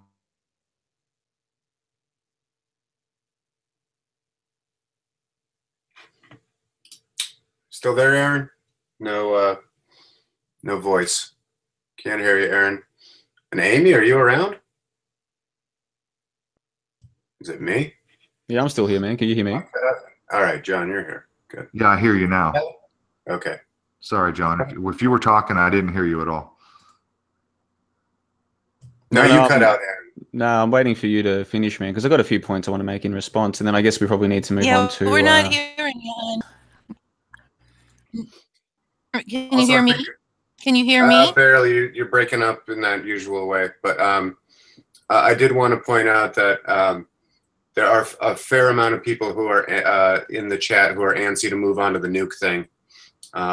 So yeah, let's do that. It's probably, we've probably been on this long enough. I think we've all made our cases, and it's up to Can I just respond to a few things? No, I think John wanted to make a summary. Yeah, well, just quickly, like with Occam's razor, that's simply trying to find the simplest explanation of the two or more that are presented, like the most parsimonious, right? Now, if your framework is that those footprints cannot be faked, then I can see how you would come to the conclusion that maybe dinosaurs made them. That's fine. In my opinion, those footprints can easily be faked. It's not even a matter of opinion. That's quite obviously easy to fake to me. It's just my opinion. With that framework, what is the most obvious explanation for those footprints? Is it that extinct monsters, which we can't see, made them in the past, and then they were just rediscovered relatively recently in human history? Or some townspeople got together and faked some things to make some money? If you ask me which of those two is the most simple explanation, it's the latter, not the former. But that's because I believe those footprints can be easily faked. If I was convinced, however, that they could not be faked, then perhaps I would go down the path of believing in dinosaurs. Okay. But this idea of Occam's razor is always, you have to remember what the foundations are. What are your foundational beliefs? Well, look. We seem to have skipped over the fact, and this is why these discussions are so useful, we seem to have skipped over the fact that today, while we've been discussing this topic, we've got what look like 3-toe footprints that are supposed to belong to a creature that has 4 toes. Yeah. That's an incredible discovery. I wasn't aware of that. We've done that live on the air by discussing. No, that's a great point, by the way. Good job. Well, that only came up through this discussion, and this is the point I make. When you're having a discussion about the evidence, rather than I'm going to convince you or I'm going to convince, let's just look at the evidence. Yeah, yeah. These are the kinds of things. These are the kinds of things that are discovered. So that's why I appreciate these kinds of chats. Now, what I can do is, in my spare time, I can go away, look further into the official story of the Amaterasu, see if I can find the scientific papers to find out what the experts really claim, then compare that. Let me see if I can find the scientific paper for these trackways, because I doubt one exists. But if I can find one, see what they claim is the number of toes in the footprints, and see if there's a contradiction, right? It'll be a slam dunk. Now, I've already done that kind of thing for the trackways in Australia. They did release scientific papers about the trackways in Australia. The very funny thing is that the experts here argue over how those tracks were created. One bunch of experts who are getting most of the funding are arguing that it was a stampede caused by some baddie dinosaurs who scared the other dinosaurs. The other group of experts is arguing that's not physically possible, and let us tell you why. So because I've gone and looked into the scientific papers of the official story, I don't even need to tell people what I believe. I can just show you their story and say, guys, look at the story. Look at the story here. And that's really all I'm doing. All I'm doing is saying, guys, let's look at the evidence. And I think a lot of people watching this right now, they'll be thinking to themselves, if the Apatosaurus supposedly has 4 toes, and those footprints are meant to be evidence of the Apatosaurus, we've got a big problem here. We have got a gigantic fucking problem here. The same as those boot footprints that are supposed to be from the moon landings that don't match the actual boots. Yeah. We've got a very big problem here.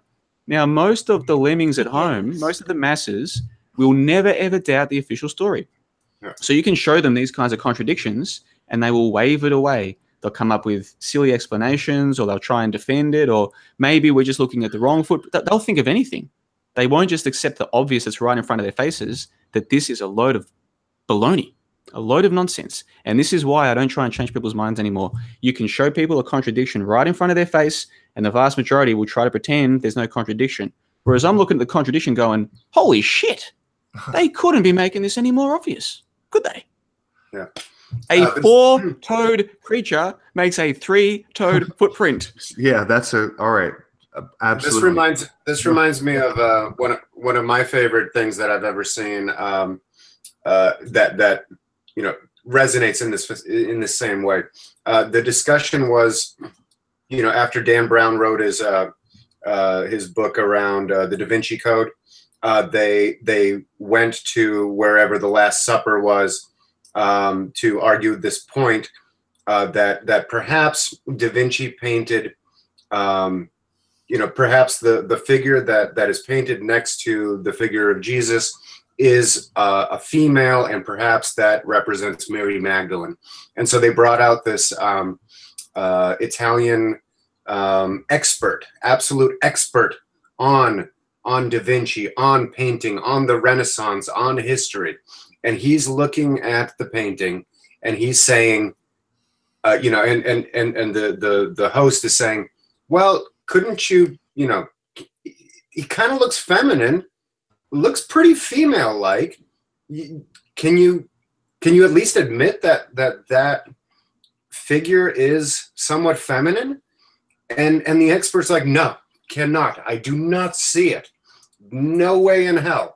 No way in hell that is anything other than John, who is, who in the Bible is described as being young, and that's the only reason that he's just young. He's just a young man. No way, never in a million years. Come on. Okay. Look at his other works. Look at how he paints men. Look at how he paints women. Look at the Last Supper. I'm not saying you have to agree that it's a female or a male, but to say absolutely not, never, not a possibility. That's you lose credibility with me. All right, good point, Bart. That's a whole other subject for discussion. While we're on the subject of the Paluxy River, this hopefully is that correct? Yes, you can see me. You dropped out there. Yes, I can see you. Can you hear me? Yes. Okay, good. Okay, this is known as the London Hammer. This was found in the Paluxy River area. As you can see, it is well embedded in stone. And as you can see, it is either hexagonal or octagonal piece of iron, has a wooden handle. The wooden handle, I've examined this up close. I've looked at it. I was 4 inches from, they wouldn't let me touch it, and it was behind glass, but I was 4 inches away from this thing. On one side, it had a flat chisel. On this side, it had a double or cross hatch chisel. This is a modern or relatively modern, like 1800s stone hammer, like a prospector would carry. And the handle, the wooden handle itself, is not mineralized, so the wood is not fossilized or mineralized. And the point is that this particular kind of stone can, in fact, form and harden into stone in a relatively short amount of time. In fact, only decades. So I wanted to cover that. But before I get off of my video, I want to show you guys this that I was pointing to while John was talking. This is a fucking pipe sticking out of a stone. Yep. That's a pipe sticking out of a stone. And this is the Paluxy River. This is my Paluxy video, and I'll just back up to show you just to make sure that you don't think I'm bullshitting. This is my Paluxy video, or river video. This is me. Here we are, Paluxy River. And down here, I found a fucking pipe. If my computer will buffer fast enough. Where'd it go? There it is. So in other words, the dinosaurs were plumbers. Yes. So well, yeah, there is that argument that they were far more intelligent than what we're giving them credit for. Hey, I already. Yes. I've already shown you definitive proof. I've already shown you 100% proof. And just for shits and giggles, I'll show you one more time. And then we'll move on. Anyway, it was, here it is. Here's your definitive proof. That proves it. They're real. As the gift shop at the Fern Bank. Okay, so, all right, enough of that. Anybody else want to add anything to that before we change subject? Nope. And we're 15 minutes to 10 o'clock. We can do overtime if you like. I don't mind. But I would like to ask you, John, why do you think nuclear bombs are a hoax? Yeah, so nuclear bombs, the exact same problem as all of these topics where I used to believe it. Okay, I grew up with all the same movies and all the same schooling as most people. It wasn't until I went back to look at the evidence that I realized that there actually wasn't any at all to convince me that these things were real. Now, let's think about nuclear bombs. All I want to do is add that maybe we should move on. 15 minutes. Maybe we were cutting out and you didn't hear. We've already moved on. Okay, back to John. Yeah, so I fully used to believe in nuclear bombs, just like everybody. And something that is burnt into my mind is the scene from Terminator 2 Judgment Day, where Sarah Connor is at the park and she's seeing herself with her child and they're playing in the park. And then all of a sudden there's a great white light. There's this high-pitched noise, almost like demons coming from the earth. And there's this great ball of fire that is traveling through the city and everybody's bodies are burnt. And she is holding on to the fence and she becomes a skeleton suddenly. And a horrific scene, really horrific. And I was only a child when I first saw that. Many of us were. Many people my age, we were children when we were getting these kinds of images burnt into our mind of nuclear bombs. So that's how we think of nuclear bombs. And we imagine, or we're told, that there were atomic bombs that were dropped on Hiroshima and Nagasaki. Right? So it's like, well, I mean, if they're fake, how did that happen? So these are the kinds of things that are in our mind. So I went back to try and look into the official evidence. And what I found was archival footage of nuclear bomb tests that were obviously models. Okay, these were obviously videos of people using models. These were not real nuclear bomb tests, but they were passed off as so. And I found no evidence of nuclear bombs ever existing. And I found out that nuclear bombs were kind of predicted. They were kind of theorized by H.G. Wells in a 1913 novel. And then within a few years, they became real. And then suddenly they were being dropped on Japan. And then they formed the basis of what we are told is the Cold War. So there's all these stories, but in terms of actual evidence, I have zero that nuclear bombs exist. So that's the position that I'm coming from. So I can't tell you 100% I know for a fact they're a hoax, but I can't really tell you 100% I know for a fact very many things. But I can tell you that based on the research I've done, I've seen no evidence that these things are real, and I can see a lot of vested interest in making this story up. So okay. That's the angle that I'm coming from.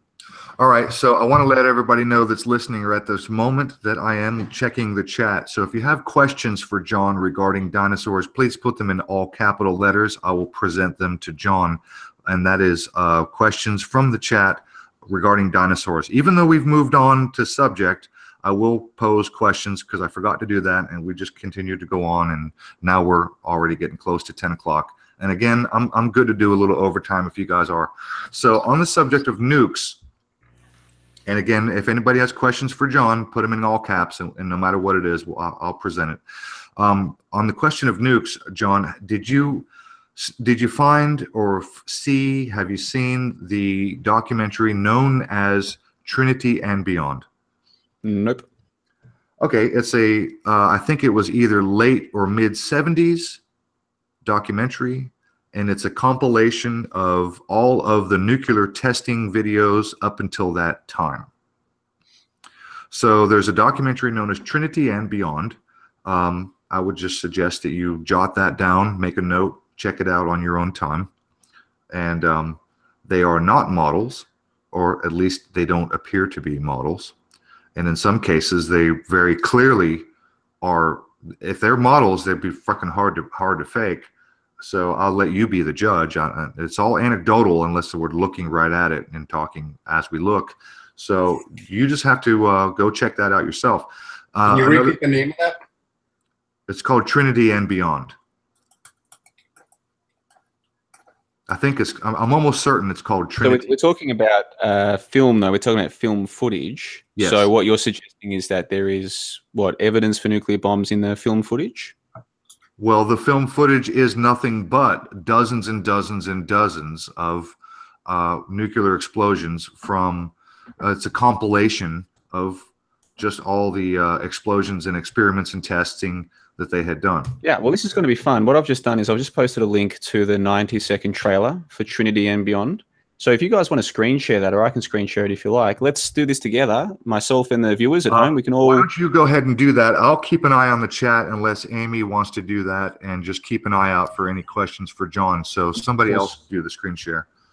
All right, I'm happy to screen share this, so just bear with me. Well, I just want to say... God, Amy, your connection is terrible. I'm sorry, hon. I just want to say that after looking into the whole nuclear thing, it sounds like what Amy has to say is very interesting, and I wish we could hear it, but I'm not hearing anything. Damn it, Amy. Well, let me try again. Go ahead. You can try to write it. If it doesn't come through, you can try to write it. Say that with the new, from my, I have high probability that we've been duped. Did you hear that? High probability that we've been duped. That's what I heard. Okay. Yeah, it sounds like Amy. It sounds like what you said was that. It sounds like what you said is that it sounds like you said that you've looked into it. Yeah, it came through. You've looked into it, and now you think there's a high probability that we've been duped. And I would tend to agree with you. And what we're going to do is let me screen share this. This is the 90-second trailer from Trinity and Beyond. This is apparently a 1995 documentary about the nuclear testing. It uses archival footage. I haven't seen this video, so I'm seeing this, as far as I can remember anyway. So I'm seeing this for the first time as you guys are at home. Is this being screen shared, guys? Yep, I got you. Hold on, I'm trying to get you set up. Okay. I see him. Just but highlight him. I'm trying to. My computer is not being very complicit. Okay, we should be good. Sorry. Now I don't know if the audio is coming through, but they've got the the orchestral music in the background, and it's very full on, and it's very Yeah, it's emotionally driven. Yep. Emotionally charged. And they've shown like the radioactive symbol that we're all familiar with, and official government papers, and they've shown guys in masks, and so there's a lot of like emotional loading that's going in, and we're 30 seconds into the clip, we still haven't seen a single bomb test. Dun dun dun dun dun dun. Oh, guys jumping into their little trench. Up, dropping the bomb. There it goes. Up. Looks up to the sky. Lift off. Dun dun dun. Crescendo. Oh, come on, man. Yeah. At least show us one. Oh, here we go. Here we go. Ooh, look at that. Big mushroom. Whoa. Here we go. Whoa. Okay, now, guys, you'll see this in the archival footage. If you start going through it, there's tons of it on YouTube. You'll see this time and again, like a big plasma ball. You see, what they were presenting as a nuclear bomb back in the day was a gigantic plasma ball, which looks incredibly similar to a sun. A big plasma ball. See, now these days, it's an explosion with a big mushroom cloud and an instant wave, like a pyroclastic flow, like a volcano. That's what we've grown up with. But back in the 50s, they were being given the big plasma ball nuclear bomb, you see? Whoa. Right, right. Yeah. Shit, man. That is meant to be convincing to people. The nuclear bombs are So you're pointing out the difference between the plasma ball image versus the mushroom cloud image. Well, let me just stop screen sharing. I don't want to. There we go. Let's get rid of that. There we go. So what I'm pointing out is that we're looking at video footage.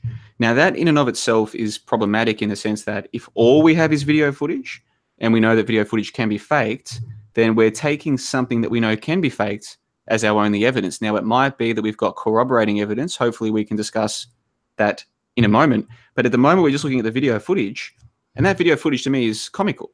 I mean, I don't need to point out to you that that's clearly not a. Okay, clearly not a recording of an actual. I might have some corroborating evidence, and maybe we can look that up while we're live. I've spoken with Dr. Joseph Farrell, and I've read one and a portion of his books. I've got one book behind me, and I've got a stack that I have to work on. Nevertheless, there are a couple of nuclear bomb tests that have been performed, and the documents and papers should be available to look up and search. Castle Bravo is one in particular that I can remember off the top of my head.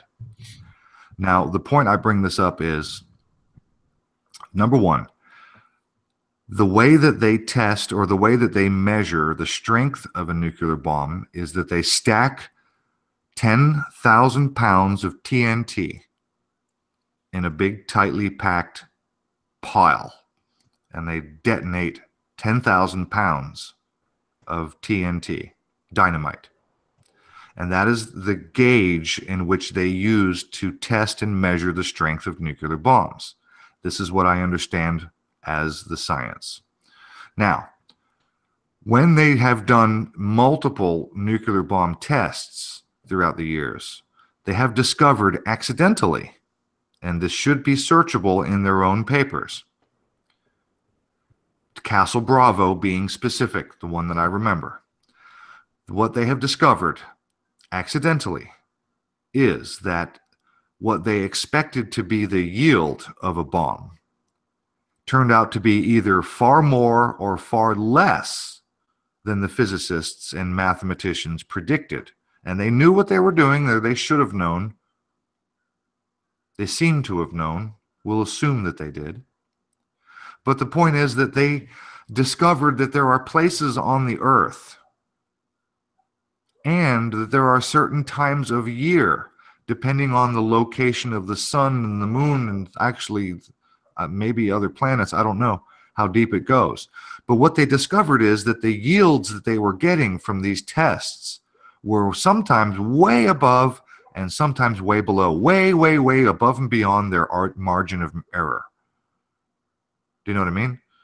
So this, again, should be searchable in their own papers.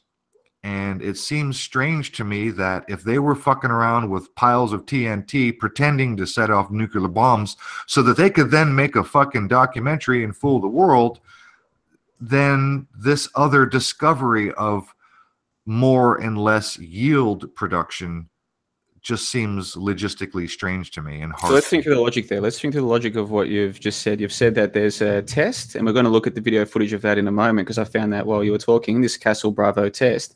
You're saying that your internet is way better than mine, and thank you for being diligent. So if I tried to look it up, my shit would kick me off. Go ahead. That's totally cool. So, so their story is that they're testing the yields of these bombs against TNT, and that according to their narrative, they've found problems with the narrative. And you're saying that like they've found problems with their expectations, so that somehow adds weight to their story. If we think about something like, say, the moon landings, we're told that Apollo 13 didn't make it to the moon, right? Oh, Apollo 11 made it, and Apollo 12 and the others made it, but Apollo 13 didn't make it because there was a big problem, right? And I hear people trying to say this: if they fake the moon landings, why would they fake the problems? Because the problems, in many people's minds, adds weight to the story. Okay, so you tell a fake story, you include in your story that there were problems, and for a lot of people, that makes the story more believable. Whereas for me, I'm still trying to come back to first principles. What's the actual evidence, right? Like, people will give me stories. Sometimes the stories are true. But if I'm going to believe fantastical stories, such as magical bombs that can kill millions of people, I'm going to want more corroborating evidence than just video footage, right? And when I went looking for it, there was none. Now, on the screen, I'm trying to screen share here this Castle Bravo test. I haven't seen this video. Let's watch this together, guys. This is apparently a real test. I'm led to believe this is not meant to be CGI. And as we can see there, we've got the big cloud. We've got the sound in the background. They have to accompany all of this with emotional music for some reason. For some reason, they need to pair the footage with emotional music. I can't imagine why that might be the case. Yeah, they do that a lot. I agree. Okay, that's a valid point. And yeah, we see here a massive explosion. Now, you made a good point before about the TNT testing. This is their official story, that they will put hundreds, thousands of kilos or of tons of these TNT together, like in a desert somewhere, and explode it all simultaneously to recreate an explosion. Now, if you were a person who was a few kilometers away from the blast, how would you know if you know for a fact already that they can test thousands of tons of TNT in an explosion, and you're kilometers away watching an explosion, how would you know whether that's the TNT or the so-called nuclear bomb? Well, that would be tough to determine, wouldn't it? So they're openly telling you about the fakery in the story. And this goes to the heart of what I've been saying for a while now. To me, this stuff isn't hidden anymore. To me, it's actually quite obvious. They're making it clear that those of us who want to believe the story can believe the story. Those of us who like to ask questions, we don't have to believe the story. We don't have to.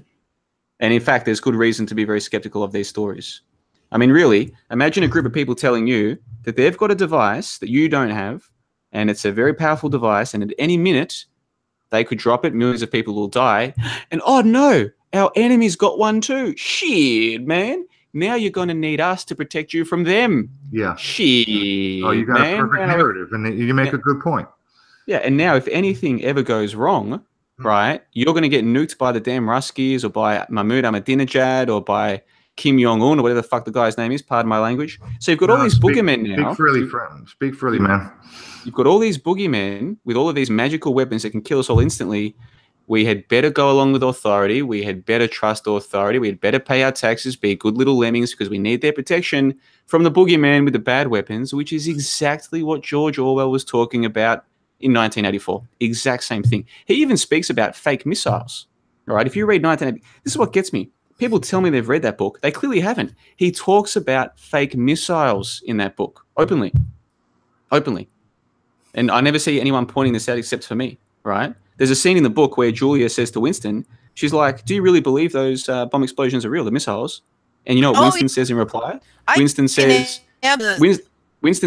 you know what? I've never even thought about it. Exactly. Yes. Most of us will never think about these things, ever. We'll just take them on face value. Okay, well, thinking about them is great, and I applaud you for thinking about them and bringing them to our attention to think about. I applaud you for that. But and certainly it's hard to prove a negative. That's absolutely one of the hardest things to do. In some cases, it's not even possible. You're right. It's difficult. If someone says to you that, for instance, and this is a good example, that that God is real and God is watching over us and these kinds of things, it's going to be difficult for you to prove to them that that's not true. which is why these days I don't spend a lot of time trying to disprove things to people. Like, I've enjoyed you inviting me on the show, and apart from the first 15 or 20 minutes, this has been terrific. I've enjoyed it. I've gotten something out of it. I've even found out things that I didn't know about before that I can go and use in my own research later on. So this has been enjoyable for me. But generally speaking, I don't spend much time trying to prove that this stuff is fake to people. Because like you said, it's difficult to prove a negative.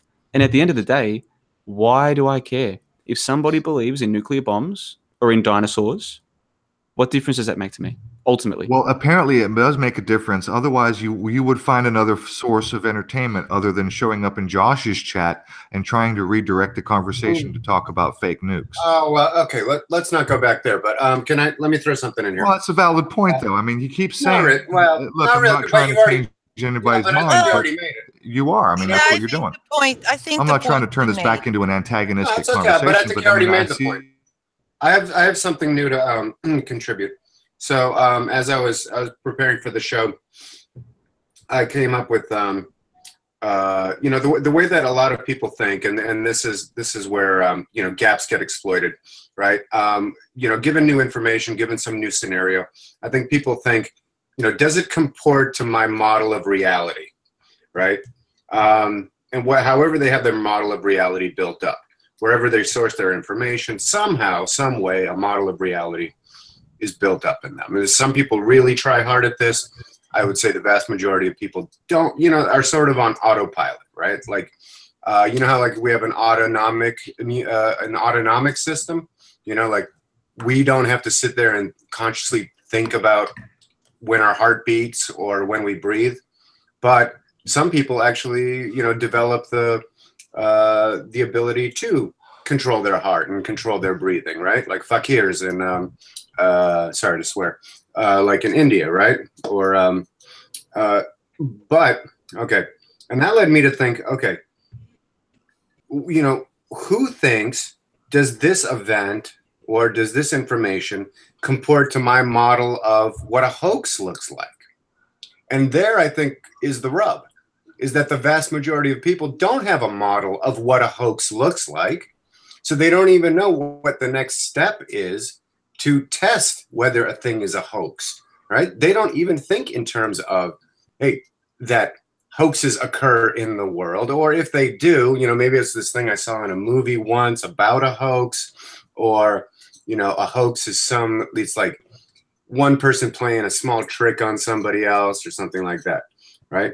But the vast majority of folks don't have even a clue as to how to even test for a hoax, right? And therein lies, another set of problems. So I just want to throw that out there.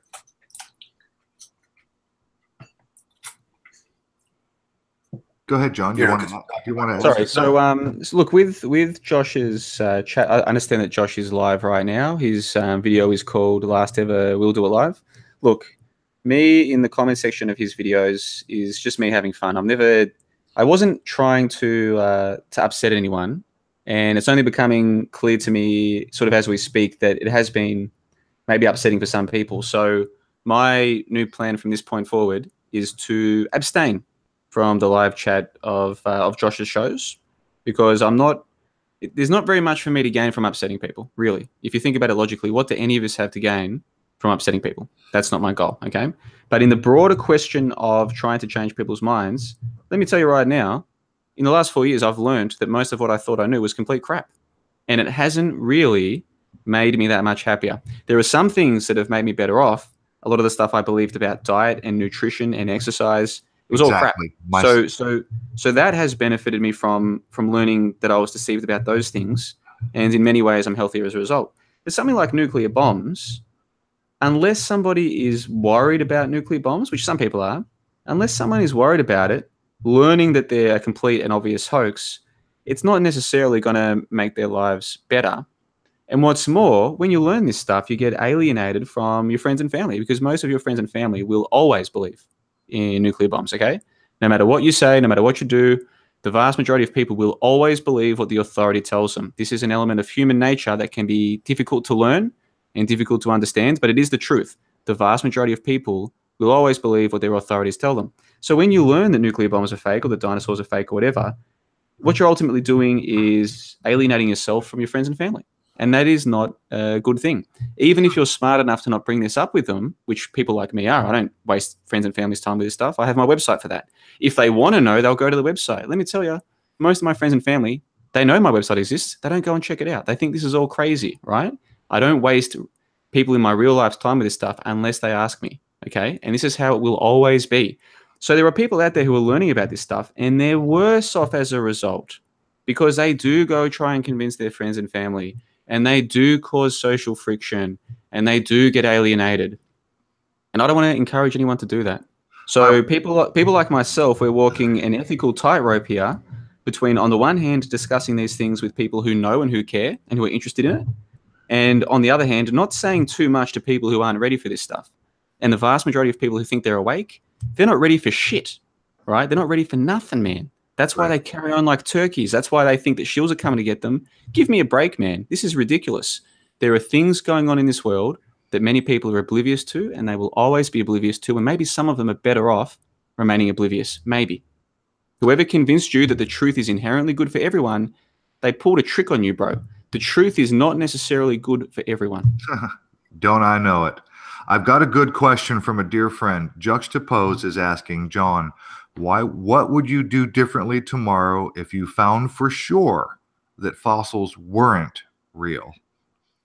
So if you came to a conclusion, some conclusion of 100%, if you could come to a 100% conclusion in your mind, what would you do different? So if they're asking, what would I do if I was convinced 100% that dinosaurs are a hoax? Is that effectively what they're arguing? Essentially, yes. Well, that's pretty much the position that I'm at. To me, the whole idea of dinosaurs is utterly ridiculous. Now, let me just hear me out here. So in your mind, you're already 100%. Is that what you're saying? I'm not 100% of anything, man. Like, that's what I'm trying to say. Like, all of our beliefs, if we think about them, they're inferences based on available evidence or based on preconceived notions. And for most people, it's the latter rather than the former. But even for people like me who try and base our opinions on evidence, that's all it is. It's an inference that we draw from the available evidence. Okay, so you're not 100%. So you're not 100%, but the question is directed as being for sure, which I take to mean. But how could I be for sure? That's the point I'm trying to make to you. How could I be for sure? Any more than I currently am. I've drawn a very strong inference based on the available evidence that dinosaurs are a joke, man. It's not just that they're fake. They're actually a joke. It's actually funny. To those of us who see what's going on, this is amusing now. And the only time it becomes less than amusing is when we allow ourselves to get drawn into serious conversations about complete nonsense, which is what dinosaurs are. That's what they are. So if the question is, JLB, what would you do if you were convinced that dinosaurs are a hoax and a joke? Well, I already am convinced of that.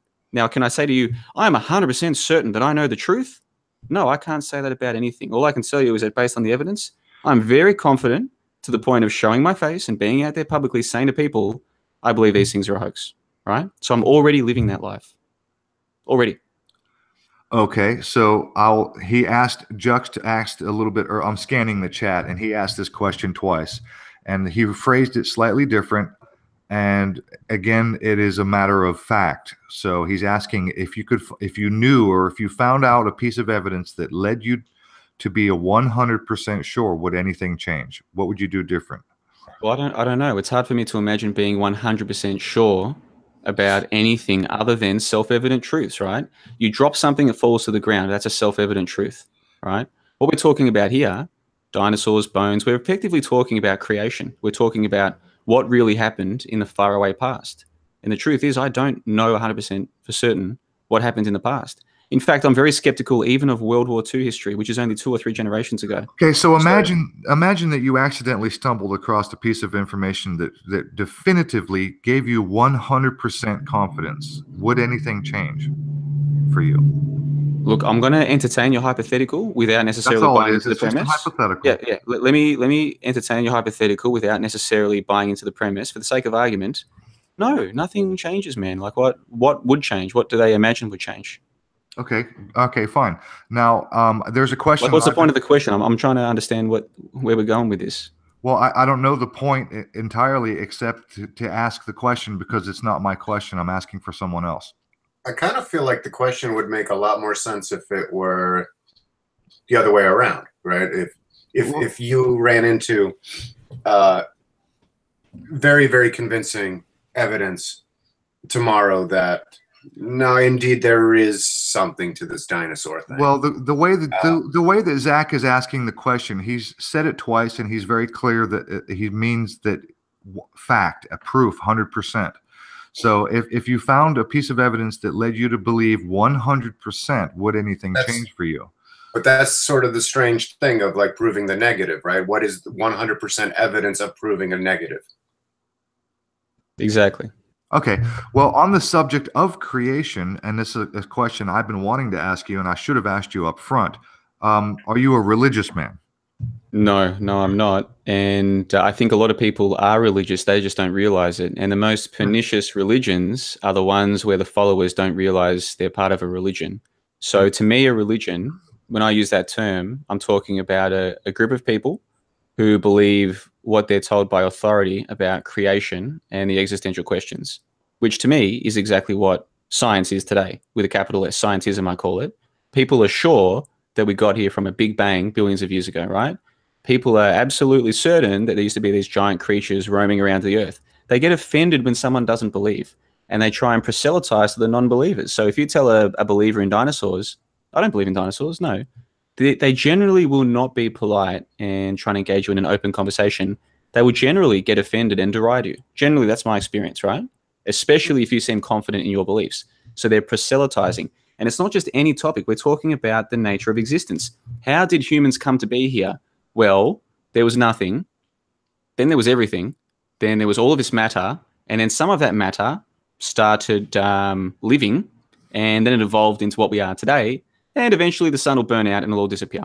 So this is a story of existence. This is an existential story, which we are given through what we call science. But it's actually a religious belief. It's a bunch of religious fables.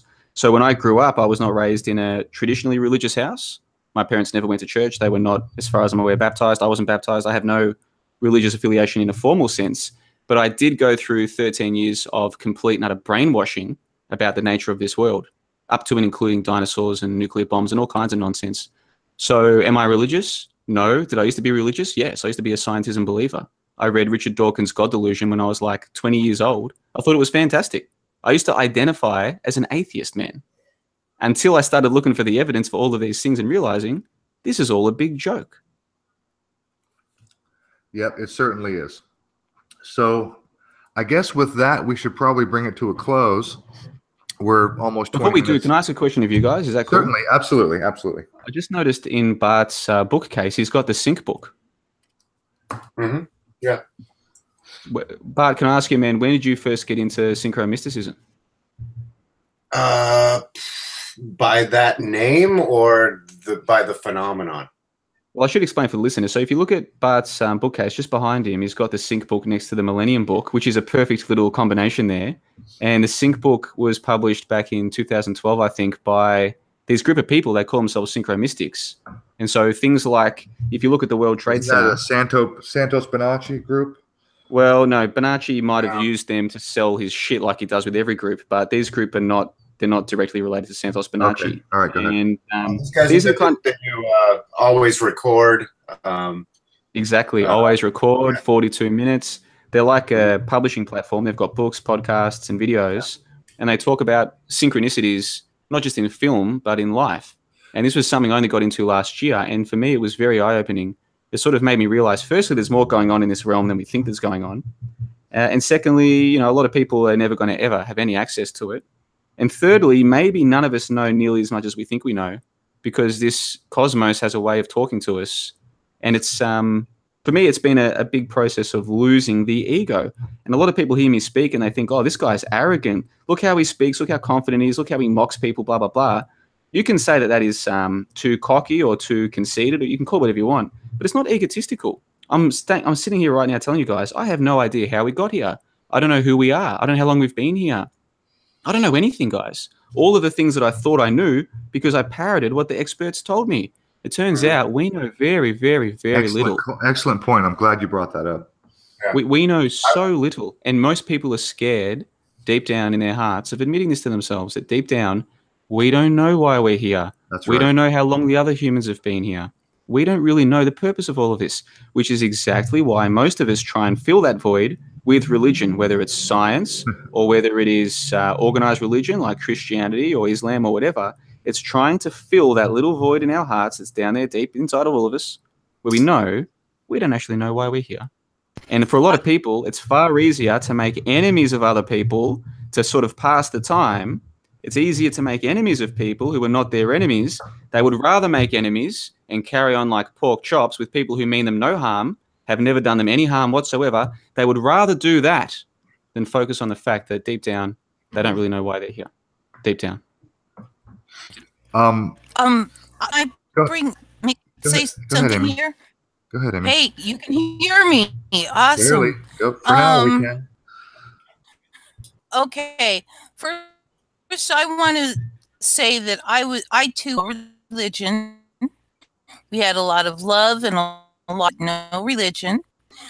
I persist in having no religion, and I was taught by my father to always to believe nothing and to place probabilities instead, adjusting those probabilities as new data came along, and evaluating those data by asking the question, does that explain what I see?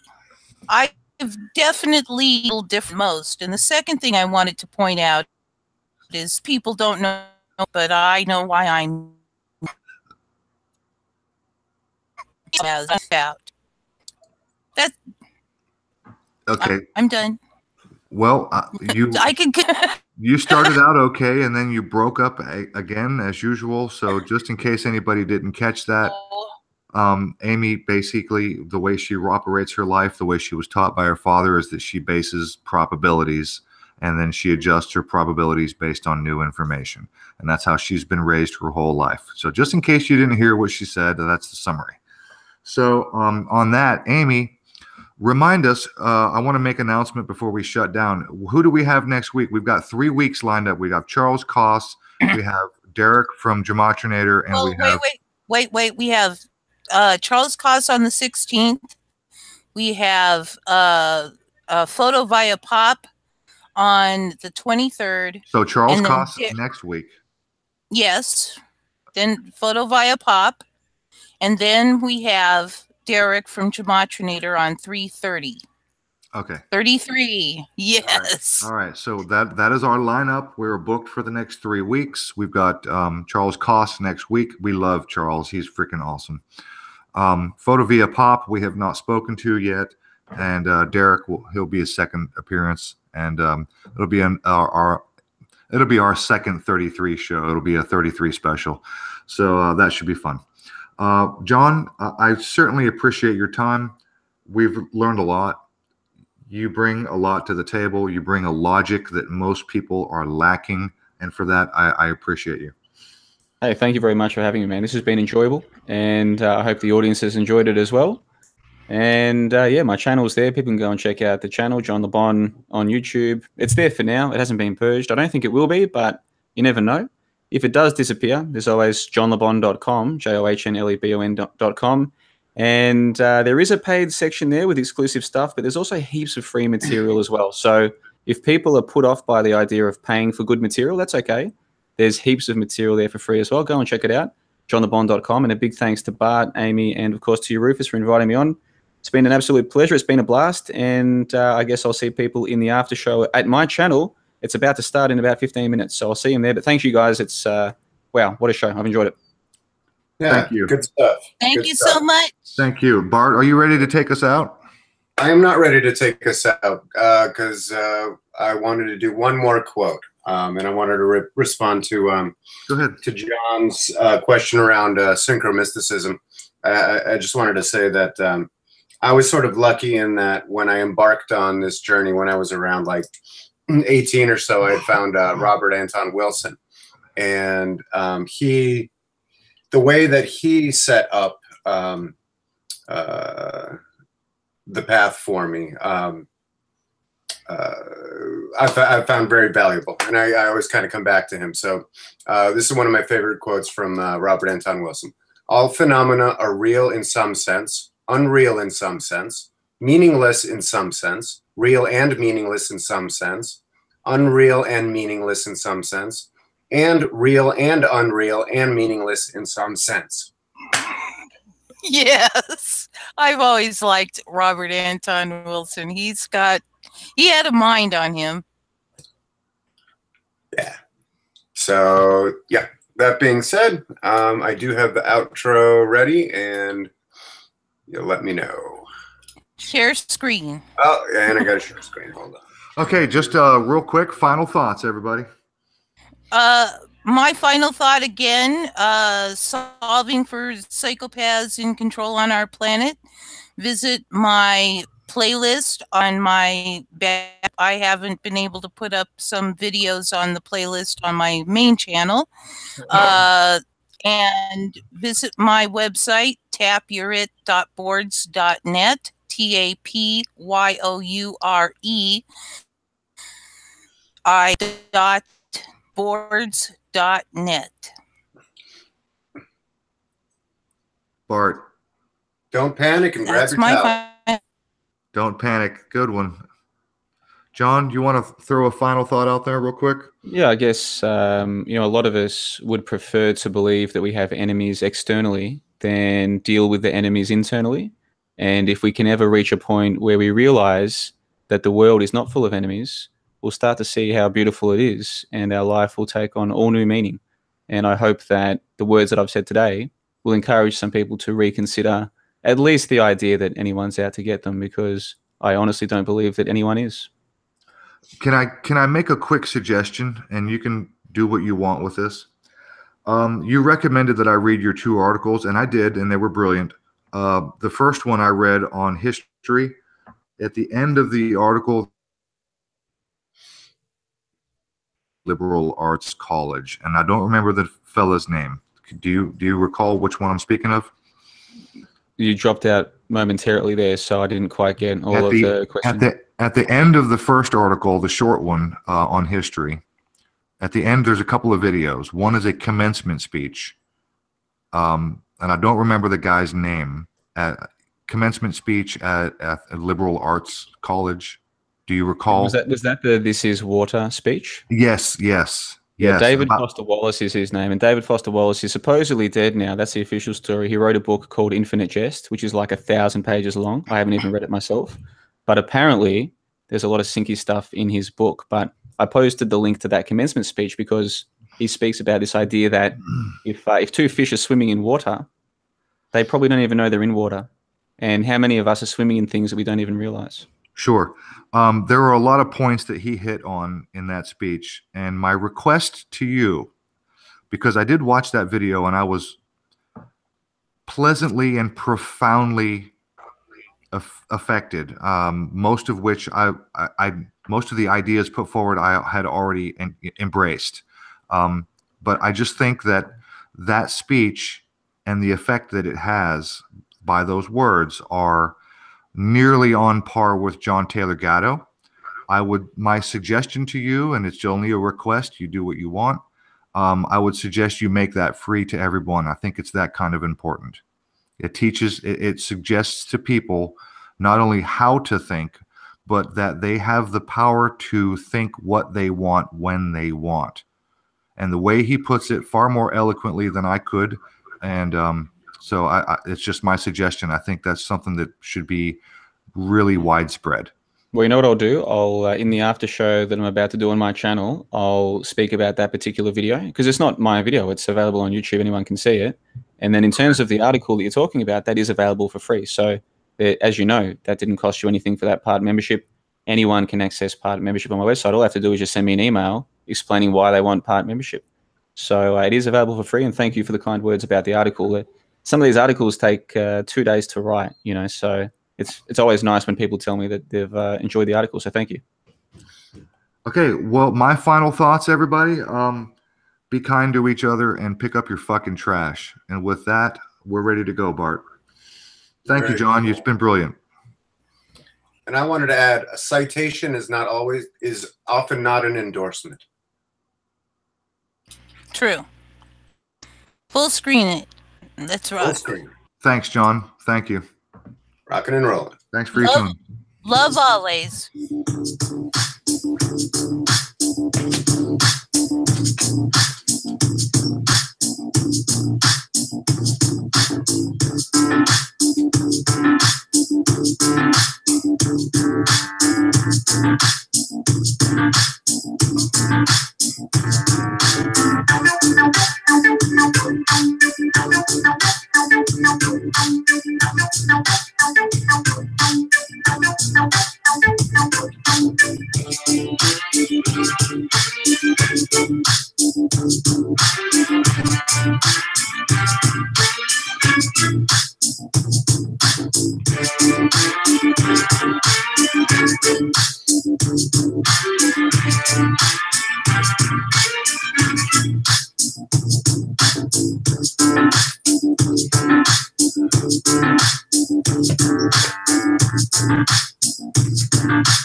Okay, Amy, don't forget, you're hosting, so you have to kill the broadcast.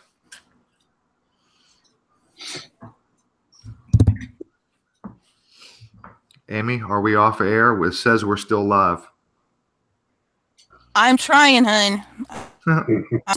Red button, bottom of the screen. Broadcast. Been clicking here. You have to hit it with I the know hammer. where I've been clicking it 20 times now. Yes, and I don't know what to do. It's not it's saving is what's happening.